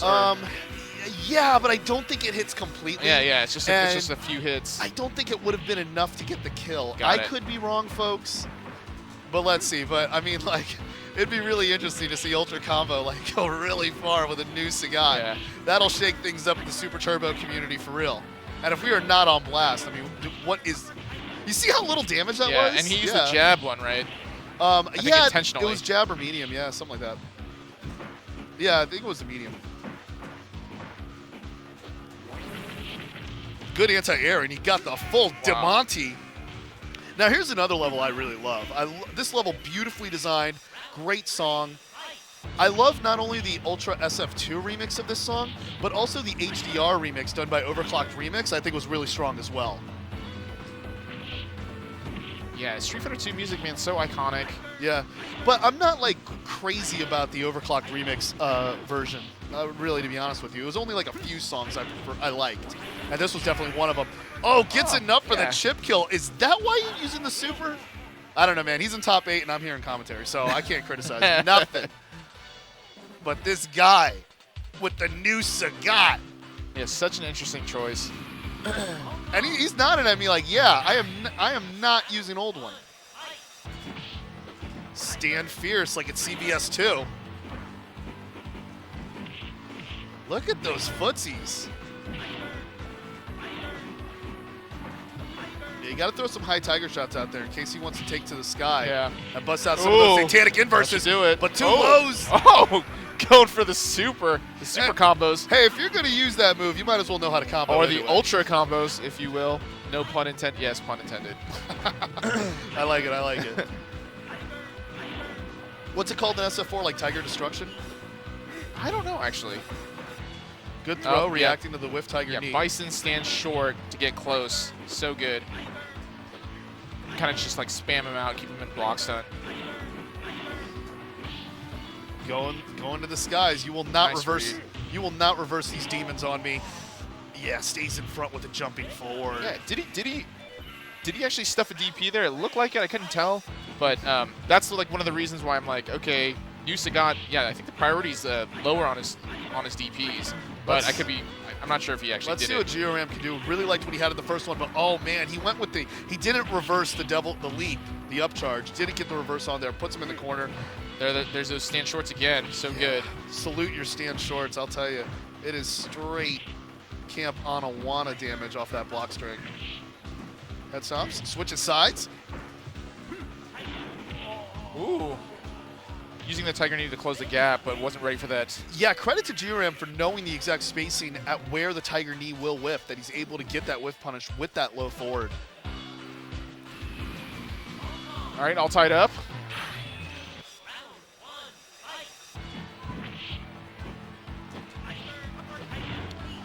Oh, connected with that Tiger uppercut.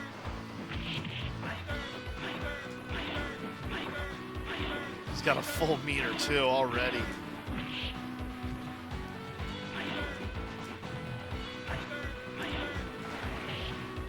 All right, here we go. Oh, mistimed the cross up. Whoa. Oh, good awareness by Georam, and the standing forward. All of Sagat's kicks serve a divine purpose.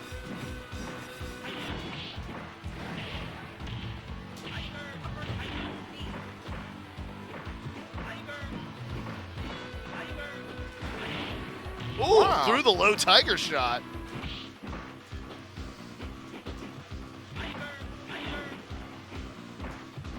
Very different Bison we're seeing as opposed to Riz 1s. Not a lot of Psycho Crusher going on there, which I think Georam could use as an anti-air, but he'd rather anti-air with the jumping strong as we just saw. Yep, get another one. Double dip. You know the guacamole's Ooh. extra. 2 shorts and a throw, but that was stun. a good Yeah, tech. wow. And we are, Yeah, that's why Bison's so scary, man. Just oh yeah. so much offense, so fast. Yeah, served him up some omelets. So here's let's see what happens. Is he gonna go? Is he gonna? Oh, whoa! Old Ryu. Yeah, keeping us on our toes here. Old Ryu, an interesting choice. I like this decision because Georam's been taking to the skies. I mean, he's been jumping Oh out wow! there. Look at those combos.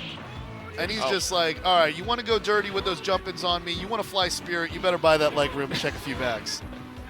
So Old Ryu, faster fireball priority. Obviously, no super. I think he's also got his Hurricane Kick has, I think, more priority on the ground. Yeah, and it's really good, like on a cross-up situation as well. It's very strong. But what I like is he's taking to the skies and he's got the extra range added to that Shoryuken. But the thing you lose, the trade-off you lose, Oh, there it is. Is all the setups that come with the Shinku Hadouken. Yeah. Oh wow. Yeah, got him seeing stars on the Walk of Fame. Match point for Georam. And Mad King is waiting.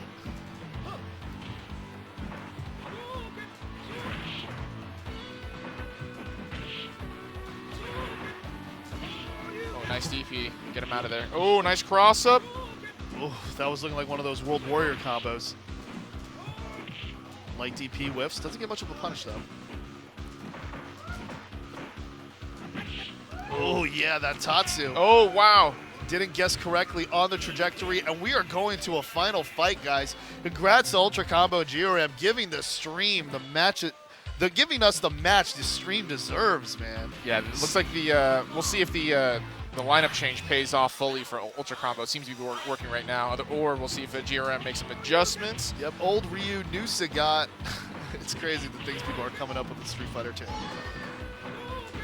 Okay, meaty pressure with the jumping roundhouse. Standing his ground, making him come to him. Goes coast to coast. Yeah, now Ultra Combo just chilling. Knowing Ooh, that if he had Bison's done- got to come to him. Then finally jumping back against the Match Psycho point. Crusher. Match point for Ultra Combo and the Old Ryu.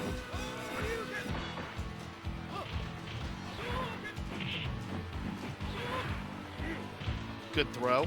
Oh, wow, didn't connect. Yeah, Although wow. that dirty cross up. Ultra Combo got some good news in his horoscope this morning. Whoa, Good fireball. fast fireball. Yeah, Yeah, solid. corner pressure. This is gonna be tough for. Oh, it's gonna be tough for Georam. Oh, nice read on the fireball. He's got a super.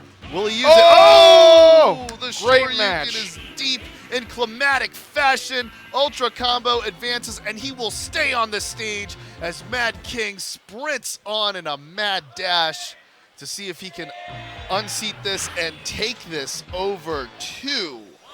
Yes, I'm curious, is he going to start with New Sagat again? The winner of this will advance to the loser's semifinal. Yep. Okay, wow, good looking bracket there. So just so you know, Mad King will be facing off against Ultra Combo, where he faces off the winner against Ganelon and Vodka Gobalski. Riz1 awaits in the grand finals, and Andy Ma Comedy is at the end of the far end of that bracket there. So, 6 people left. 1 will survive. What are we gonna see? It was interesting because I was thinking Riz1 had it for free, but that last match against Andy Ma, it came down to the wire. So, really curious to see if Andy could make the adjustments, get out of losers, or if one of these guys in the losers bracket comes through and brings something different. Are we still checking buttons? I think we're still checking buttons here.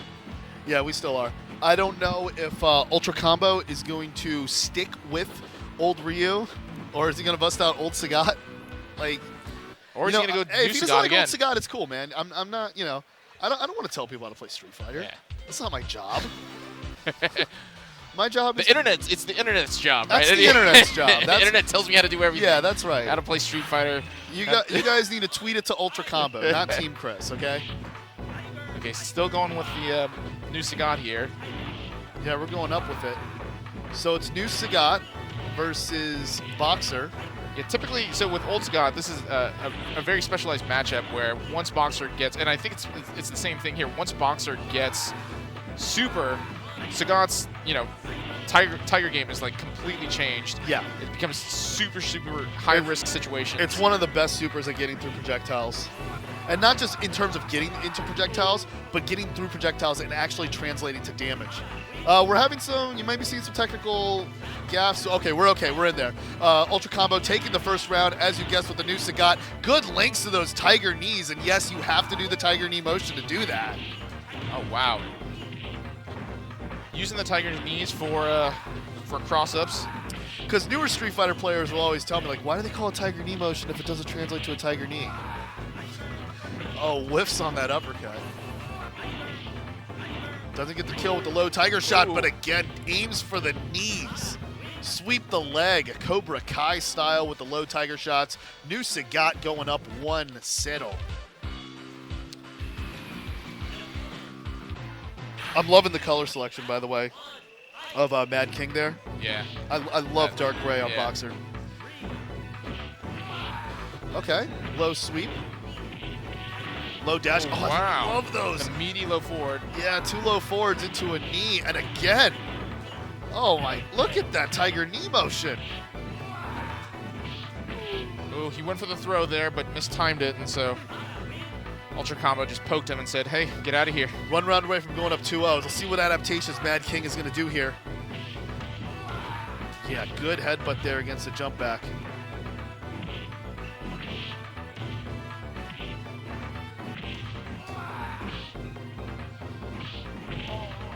Nice. Just kind Mad of, King evens it up. got in his face, played with normals. That's a lot of, a thing that a lot of people don't understand. Like, normals are just really also very, very good options. Absolutely. In ST. They do a lot of damage, do a lot of stun.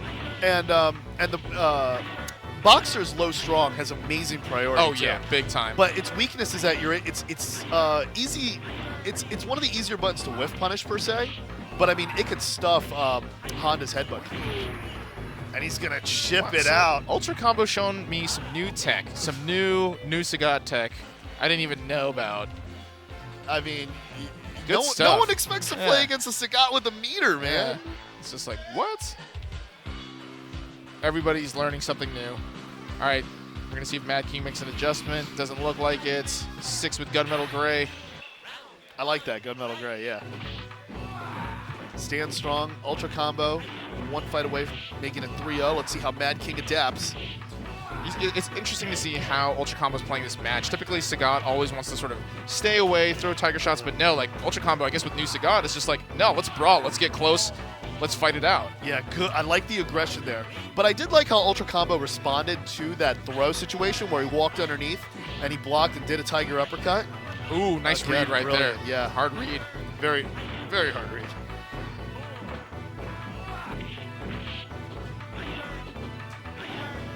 Okay, so now, okay, no more Tiger shots, or no more free Tiger shots, I'll say. Oh. You see him baiting right there, just like kind of throwing out normals because he wants to bait that super. You know, Mad King's looking for it. Wow, another amazing read. Oh, Those going normals, low. man, the little pokes. Yep, and this is match point from Ultra Combo, and he takes this and he will advance to losers semifinals. I mean, I don't think a lot of people are that versed in this matchup between New Sagat. I don't think a lot of people are just And versed Boxer. in New Sagat at all. I never see it, man. Never see it. But Ultra Combo doing. Whoa, there it is. See, Yeah, no big free payoff. rides. And there's Look how no much damage. There's no other anti-projectile super that does that much damage. Whoa! And he Tiger genocided the headbutt.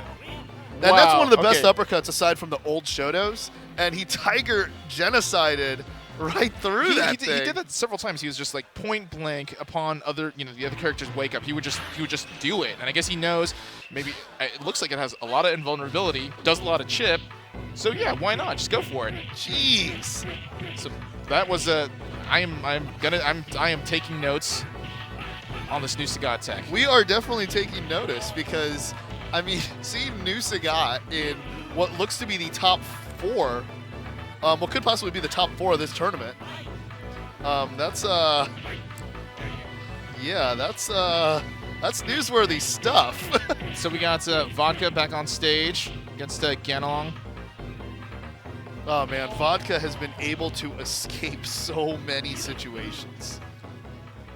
All right. I don't think there's any question on who Vodka's going to pick. It's Yeah. obviously Chumlee. No, I'm kidding. Nope, this is Going with Ganalong Zangief, versus yeah. Vodka Yeah, Kowalski going on the for second. Zangief. Yep, on the second half of the losers quarterfinals. The winner goes into losers semifinals into the top 4. Okay, here we have a historical matchup here, Claw versus Zangief. Now Claw can just chase him down. Yeah, Claw has, like when he has the claw, he has amazing range in his poke. So you see, like, yeah, he's just sitting here, Stands just forward. throwing stuff out. Yeah, All those hitboxes. it's just like, hey, I'm gonna chill back here. I'm just gonna do some pokes. What are you gonna do, Zangief?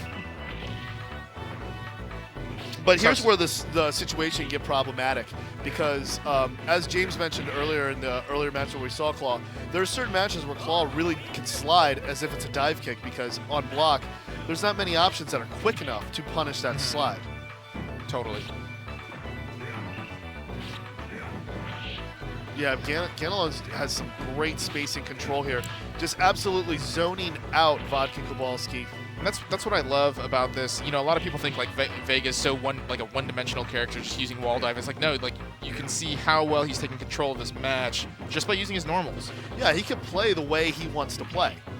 I mean, and I know a lot of Claw players who don't actually wall dive all the time and don't always go for that 50-50, but they just rely on these normals. And that's exactly what you're seeing here from Ganalon, which is able to take him this far in the tournament. Ooh. But, yep, anti-air sweeps. Welcome to Super Turbo. Yeah. I got to make All right. note, that's the trip guard, baby. Yeah. That's why you can anti-air sweep in this game, and you can't really do it in other games. Oh, here yeah, we go. frame advantage Vodka's off in of the there. jumping splash. Vodka really able to turn the tide. Okay, yeah, now he's going to start mixing it up. Yeah, the ground game. Oh, get him in the corner. All right, both characters have super here, and we've seen a lot of Claw's supers lately. Yeah, I think by Ganalon. Yeah, a lot of those rolling Germans happening. Right. Just being real disciplined here. Good anti-air with the low fierce. Good Ooh, reach, and yeah, he nice little gets poke. the jumping wall dive with Yeah. the punch. Poke him in the eyes. Man, we were seeing that move like work against a lot of the players who were Yeah. using it eearly in the tournament, but I'm telling you, you whip it out in the right situation, Yeah. and those people are going to make that Tom Jerry face that's the meme now, where it's like, ooh, you know? Trying to go air to air with it, but Oh, nice. I like how he's mixing those in, Yeah, he's getting just some free damage. he's just not having it. Oh, wow. Oh, yeah. Okay. Suplex City. And now he's just using the wall. Yeah, and I mean, he's just throwing out situations that Vodka just has no answer to, and he will take the mid-air collision and land like he's in first-class position.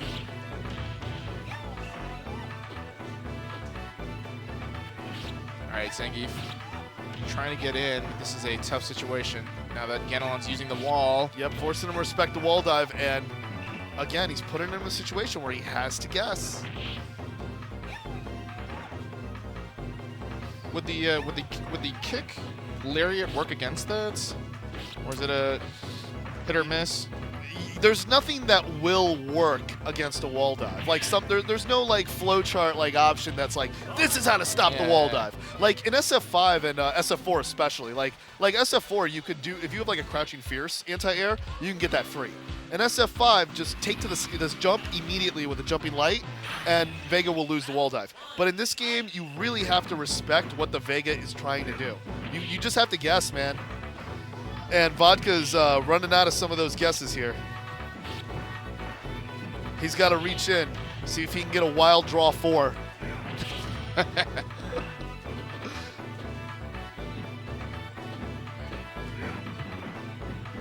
Lariats himself into the corner and takes a sweep. That's a free reaction, so you got to be careful with that lariat. Or he could just bait him like that. I like what I'm seeing from Vodka, though, in that regard. All right, let's see. Oh, went for it. A little too far out. Yep, Ganelon he has a super here. He's using those normals. He's got a lot to deal from the deck. Yeah, Ganelon's in pretty much in control, although one SPD can change things really fast. Oh, yeah, he's just going to... Great whiff punish, and he stands, roundhouses it, and he's just about to say, Uno. I'm loving the Uno memes. Yeah, I'm sorry. No, man. It's a great game. Underrated for adults. Yeah, a lot of friendships have ended over it, too. And not to mention when there's Uno collusion. Have you ever seen Uno collusion? It's bad. But with that said, Ganelon here is just a few scratches away from taking it. Vodka Gobalski's got to reach deep into those yellow tights for something. Yeah, really like how Ganelon just approached the match in a really, really smart way. Got the anti-air. It's going to be really tough. And he has a ton of real estate to move backwards, so he's just going to kind of poke him out. Zangief's going to just have to work real hard. There it is. One tap away, and he slays the beast. And that does it for the run of Vodka Gobalski. Very strong Zangief, taking give it it up all for the Vodka, way. though, man. Love to see high-level Zangief play. Oh, yeah, much respect. And Love to see it. I really wanted to see more out of those yellow tights because I was going to say, he's hulking up! You know, because we were looking at it in some of those moments where, like for instance, against the Guile in that previous match, you could see, I mean, it looked like for 15 seconds he was screwed. And then he just out of nowhere, man. Yeah, he did that. Powered up. So just to give you guys an update on the bracket, Ganelon takes his claw over to Ultra Combo, who still thinks hey, he's proving me wrong with New Sagat, man. I'm loving it. And Andy Ma Comedy is waiting in the losers final, and he will assure you it's no laughing matter. And in grand finals, Los Grandes Finales, we've got the #1 seed, the NCR 2018 defending champion, Riz1, who's awaiting to take the Super Turbo crown. Yeah, a lot of this is we're getting to the end game here. A lot of really, really high level players, lots of really high level matches. So if you really want to learn ST like high level ST, watch these next matches because you're going to see a lot of really high level play. Or how to use New Sagat. Yeah, or something completely new, I guess. I mean, and it's funny how we call the characters like this. new, quote unquote. I believe this is butt check. Oh man, okay. Is it? Let's see. Yeah, it's butt check. Yeah, it's butt check. Okay. And I mean, quotations new, even though like these characters' iterations, the quote new version, are older than some women I've dated, and I don't like them young. I do date older women, but it's just I'm just straight up saying like this is new iteration from 1993. 25 years later, and New Sagat makes it into the losers semifinals of a major. I think he made the change. Oh, I heard a tiger. Yeah, I heard a tiger. Oh my God. He's not playing around anymore, guys. No, indeed not. You see, there is no meter, and look there at it the is. damage. Yeah. That thing is so deep. Big hitbox, low tiger shots. Oh, this is gonna get serious. Oh, misses it there though. He's unleashed. Oh, again, he trades it. So this is actually, you know, a lot of people, like, this is actually kind of tough in certain situations for Sagat because he doesn't have a really great way to deal with the wall dive unless you predict it.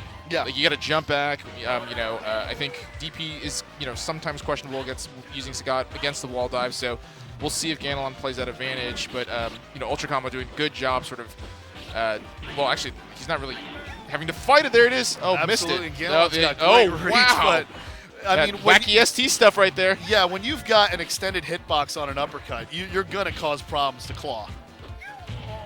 Yeah, this is a tough one. I don't know. Maybe we'll see an old Ken. I mean, the old Ryu actually did serve them very well. Unless there it is. Make Yeah, switch yeah. old Okay. Ken. So, yeah, surprises from Good Ultra call. Combo, but old Ken, you know, I think you mentioned earlier, great fierce DP. So you just see, you know, Ganelon take for the skies. You just throw out that DP. Usually it'll connect because it just goes so far. Yeah, the hitbox is absolutely massive. Up. Here's the cheese. Oh, it's so hard to Oh, there it is. Oh, yeah. I love them hitboxes. Oh, Oh, nice. again, traps him Just in the nick of time. and gets the throw. Oh, there it is. That was clutch, baby. The dragons, man. Man, and Ganelon just like flinches back like, how did he pull that out? Yeah. The magic of Dragon Punch with old Ken. A little bit of a miscalculation by Ultra Combo there. Now he's just paying for it big time. Oh, yeah. Oh, Hyo my ball gosh. in full effect. Wake up, Oh! DP gets the cross up, and we are... ST, baby! That's ST, baby! He dizzied him into the heavens. Dude, that's why I love this game, man. It's just I know, because it totally looked like a one-player game, you know? try my best not to lose my mind. I mean, I want to straight up say it. That was a robbery. And again, whiff punishing with the Shoryuken. That's I really, love really old impressive Ken, stuff. I really do.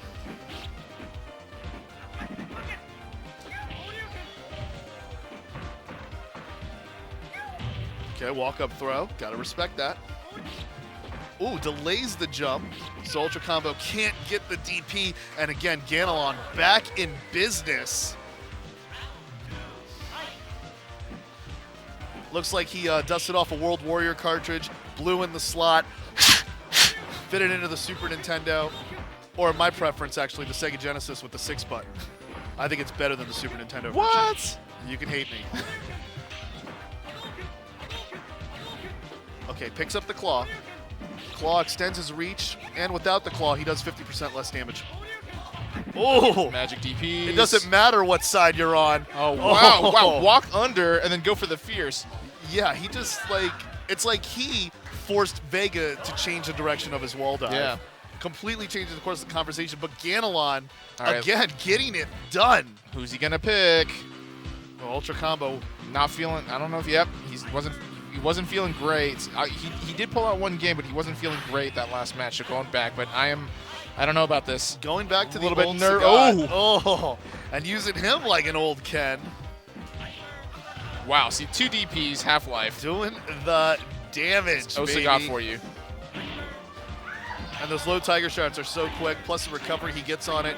He can keep that kitten in the cage. Oh, wow, and the blender.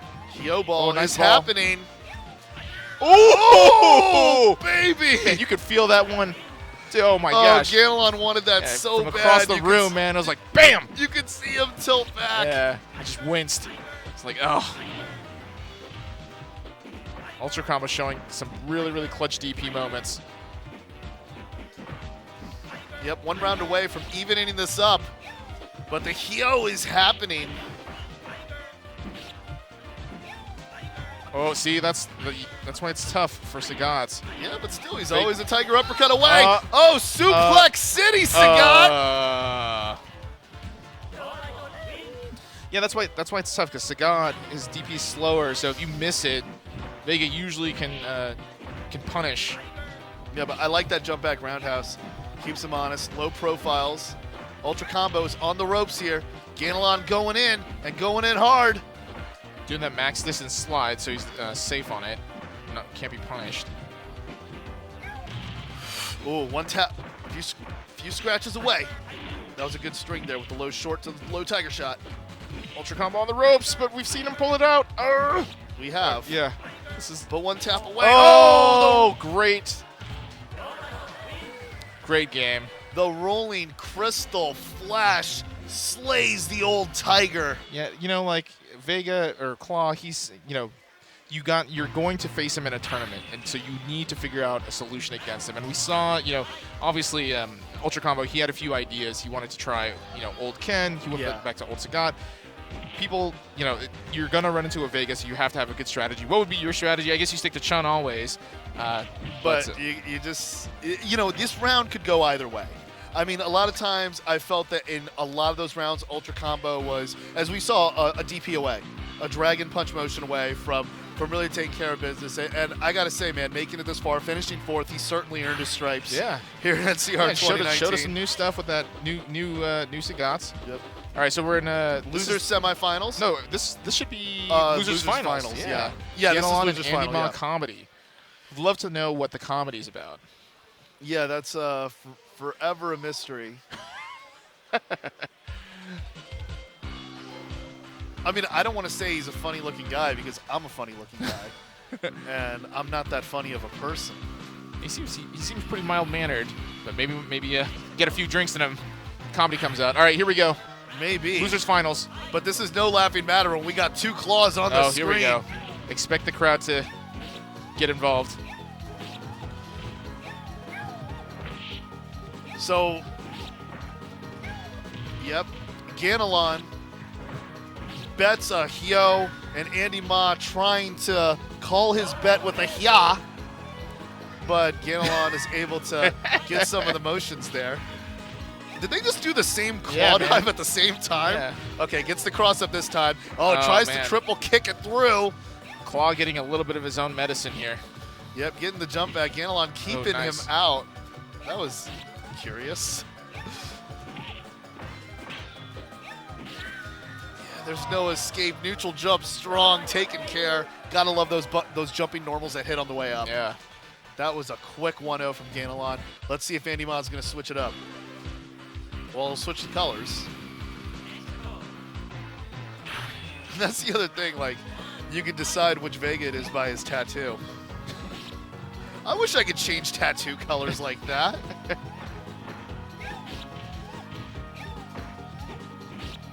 Sometimes I'd like my Chumlee tattoo to be pink instead of the blue jade, you know? Oh, this time Andy that Ma. was. Did you see that? That was weird. It was like he on wake up just kind of switched sides. Yeah. So he wasn't ready for that. And does he get the second one? No, he missed it. Didn't get the charge. Oh, dropped the charge. And Andy Ma still taking it. Whatever that was, don't ask me to explain it. Oh, misses the Scarlet Terror anti-air, but he anti-airs him on the other side with a stand forward. Okay, all right, sure. Oh, wow. Yeah, he grabbed him on the Scarlet Terror, trying to reverse it, trying to kick through it, and he gets the sweep. Yeah, I don't even know what's going on. Just see a lot of flying claws. You know, it's kind of like when in the end of the Teenage Mutant Ninja Turtles movie where Splinter kicked Shredder's ass, and you're like, he just knew, he just knew exactly where Shredder was going to strike. And in this case, he's like, Andy Ma, you will not die. And Ganelon taking takes control right By the here. way, fun fact, Uncle Phil did the voice of Shredder in the Teenage Mutant Ninja Turtles cartoon we grew up with. Yeah. I think I read that. I think when he passed away, I was just, rabbit hole. I'm sure a lot of us did, right? Because everyone loves Uncle Phil. And I was Best TV dad ever. Yeah, and I'm like, what? He was Shredder? Yeah. Once again, proving he's like the toughest man in television history. All right, so let's see if Ganelon can close it out here. Oh, he whiff punished the wall dive with a low strong. And again, hits him on the way up just immediately off of the wall. Yeah, it looks like Ganelon has a lot of experience dealing with Vega players. He must know the matchup because you see him sort of capitalize on when when Andy Ma goes up at the wall. He's like, nope, I'm going to suplex you. I got you in the corner. He like kind of knows. And this is match point, Yoon. Yeah. It's match point. And tonight, Ganelon is going to leave that 9-5 off the shelf and just enjoy himself off the wall. Oh, that was a good chase Yeah, by yeah, Andy I didn't Ma. even know who was. Yeah, they who both was went doing for the same wall. Yeah. It's like the top bunk of the prison cell. Who's grabbing the sheets first? Yeah, Oh, Ganelon. air to air, Ganelon. That was strong. Ganelon, yeah, he clearly had matchup experience. He knew, and like, you know, when Andy Ma would try to get him into the blender, into the vortex, Ganelon had an answer. He knew how to time the sort of the Scarlet Tigers or whatever the backflips to get out of it. But on the flip side, when Ganelon was abusing the blender, Andy Ma didn't really have the answer, so he got a lot more mileage out of it. So credit to Ganelon for just knowing that matchup, having a lot of matchup experience. And here we go, the moment you've all been waiting for. Los Grandes Finales in Norcal Regionals 2019 Super Turbo. Riz1 defends his championship. Taking a little swiggy swig. Oh, yeah, on that Dr. Pepper. He's getting peppered up Yeah. by his doctor's opinion there. Going up against Ganelon, the man who withstanded the wrath of Wiz1 earlier in winter semifinals and then defeated Vodka Gobalski in losers quarters.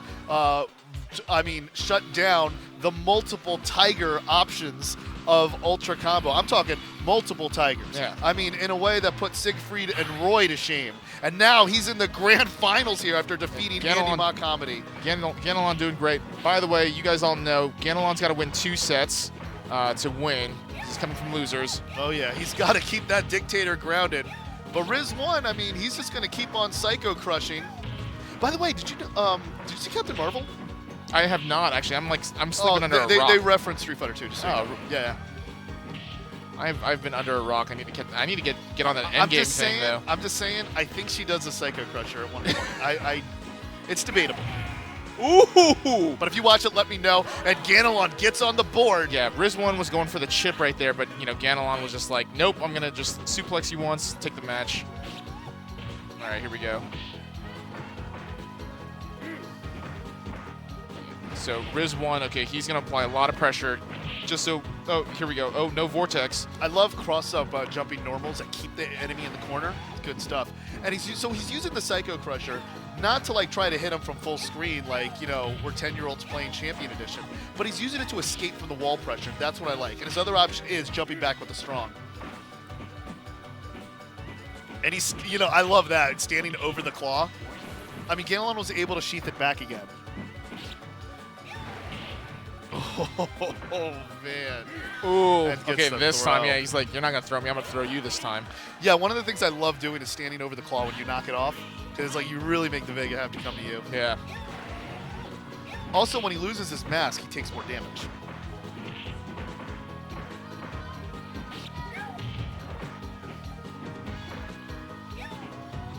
It's like they say in the new Carmen Sandiego from Netflix, gotta protect the face.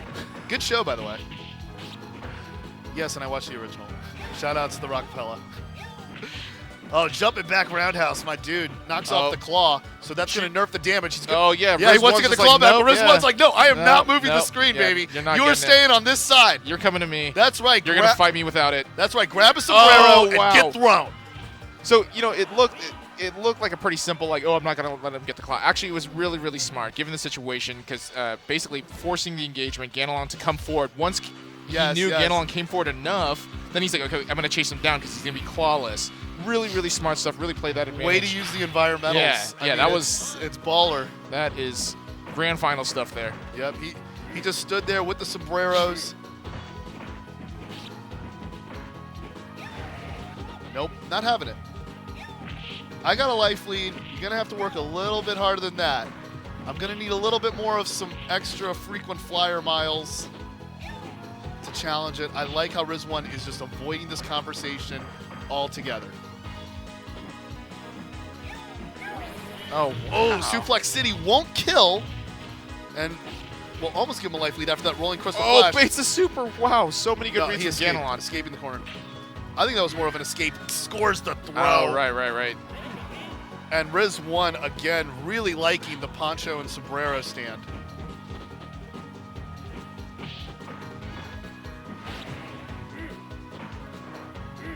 Once again, I really have to tip my hat to how he kept the claw off the screen. Yeah, that was really smart. That's And genius, it man. looked really simple, but it was actually there was so much depth there. Ooh, got him seeing stars. He had to go for the quickest option because, as you know, you can mash it out, as you mentioned earlier, Yoon. Ooh, and Ganelon puts one on the board. Talking about this level, by the way. Yeah, I just noticed that too. We're back at T-Hawk stage. Yeah, I mean, this level and DJs are always the one we play the most, but Ooh, almost stunned. yeah. But I like this level. I especially like the Overclock remix of this level, how it has like that spaghetti western feel to it. Oh, Psycho Crusher! Both characters holding on to a full meter. Oh, meets him at the wall. Wow, that was some serious reflex. Like I'm too old for this, man, because like the second he went for the wall dive, he's like, nope, back, roundhouse, He's get like, out of here. now you want to jump toward the sombreros? You got to renew that passport. Yeah, it's just You got to check in if you're going to take to the skies, baby. Riz one fight away from denying the bracket reset. He still hasn't finished his bottle of Dr. Pepper yet, guys. maybe it'll be a celebration, celebration swig. Have you ever cooked with Dr. Pepper, by the way? It's a really good base for pork. Oh yeah. God It's like a southern thing, right? He- Or just in general. I don't know. We modern do it in Florida, thing. yeah. Right on. I'd say it's a southern thing. I mean, it's barbecue. But, I mean, barbecue, you know, the South doesn't have a monopoly on barbecue, obviously. Yeah. Okay, Riz 1 got a really significant life lead. He's a really good read away. Yeah, and I love that down fierce to get to. Oh my gosh, this is so fast. Oh, low forward to Scissors. Tournament like points. clockwork. Riz 1 at tournament point. He sees it.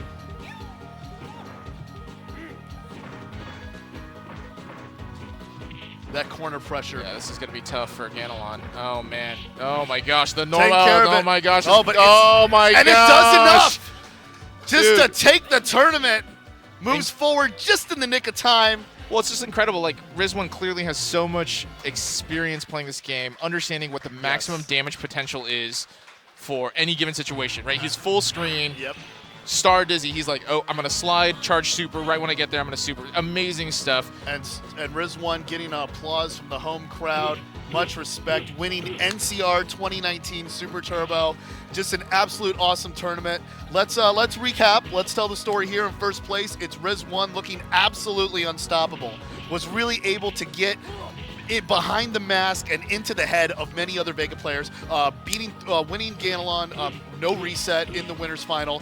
Also, Ganelon fighting through Andy Ma Comedy really was good. Battle of the Claws there, but he was just one step ahead.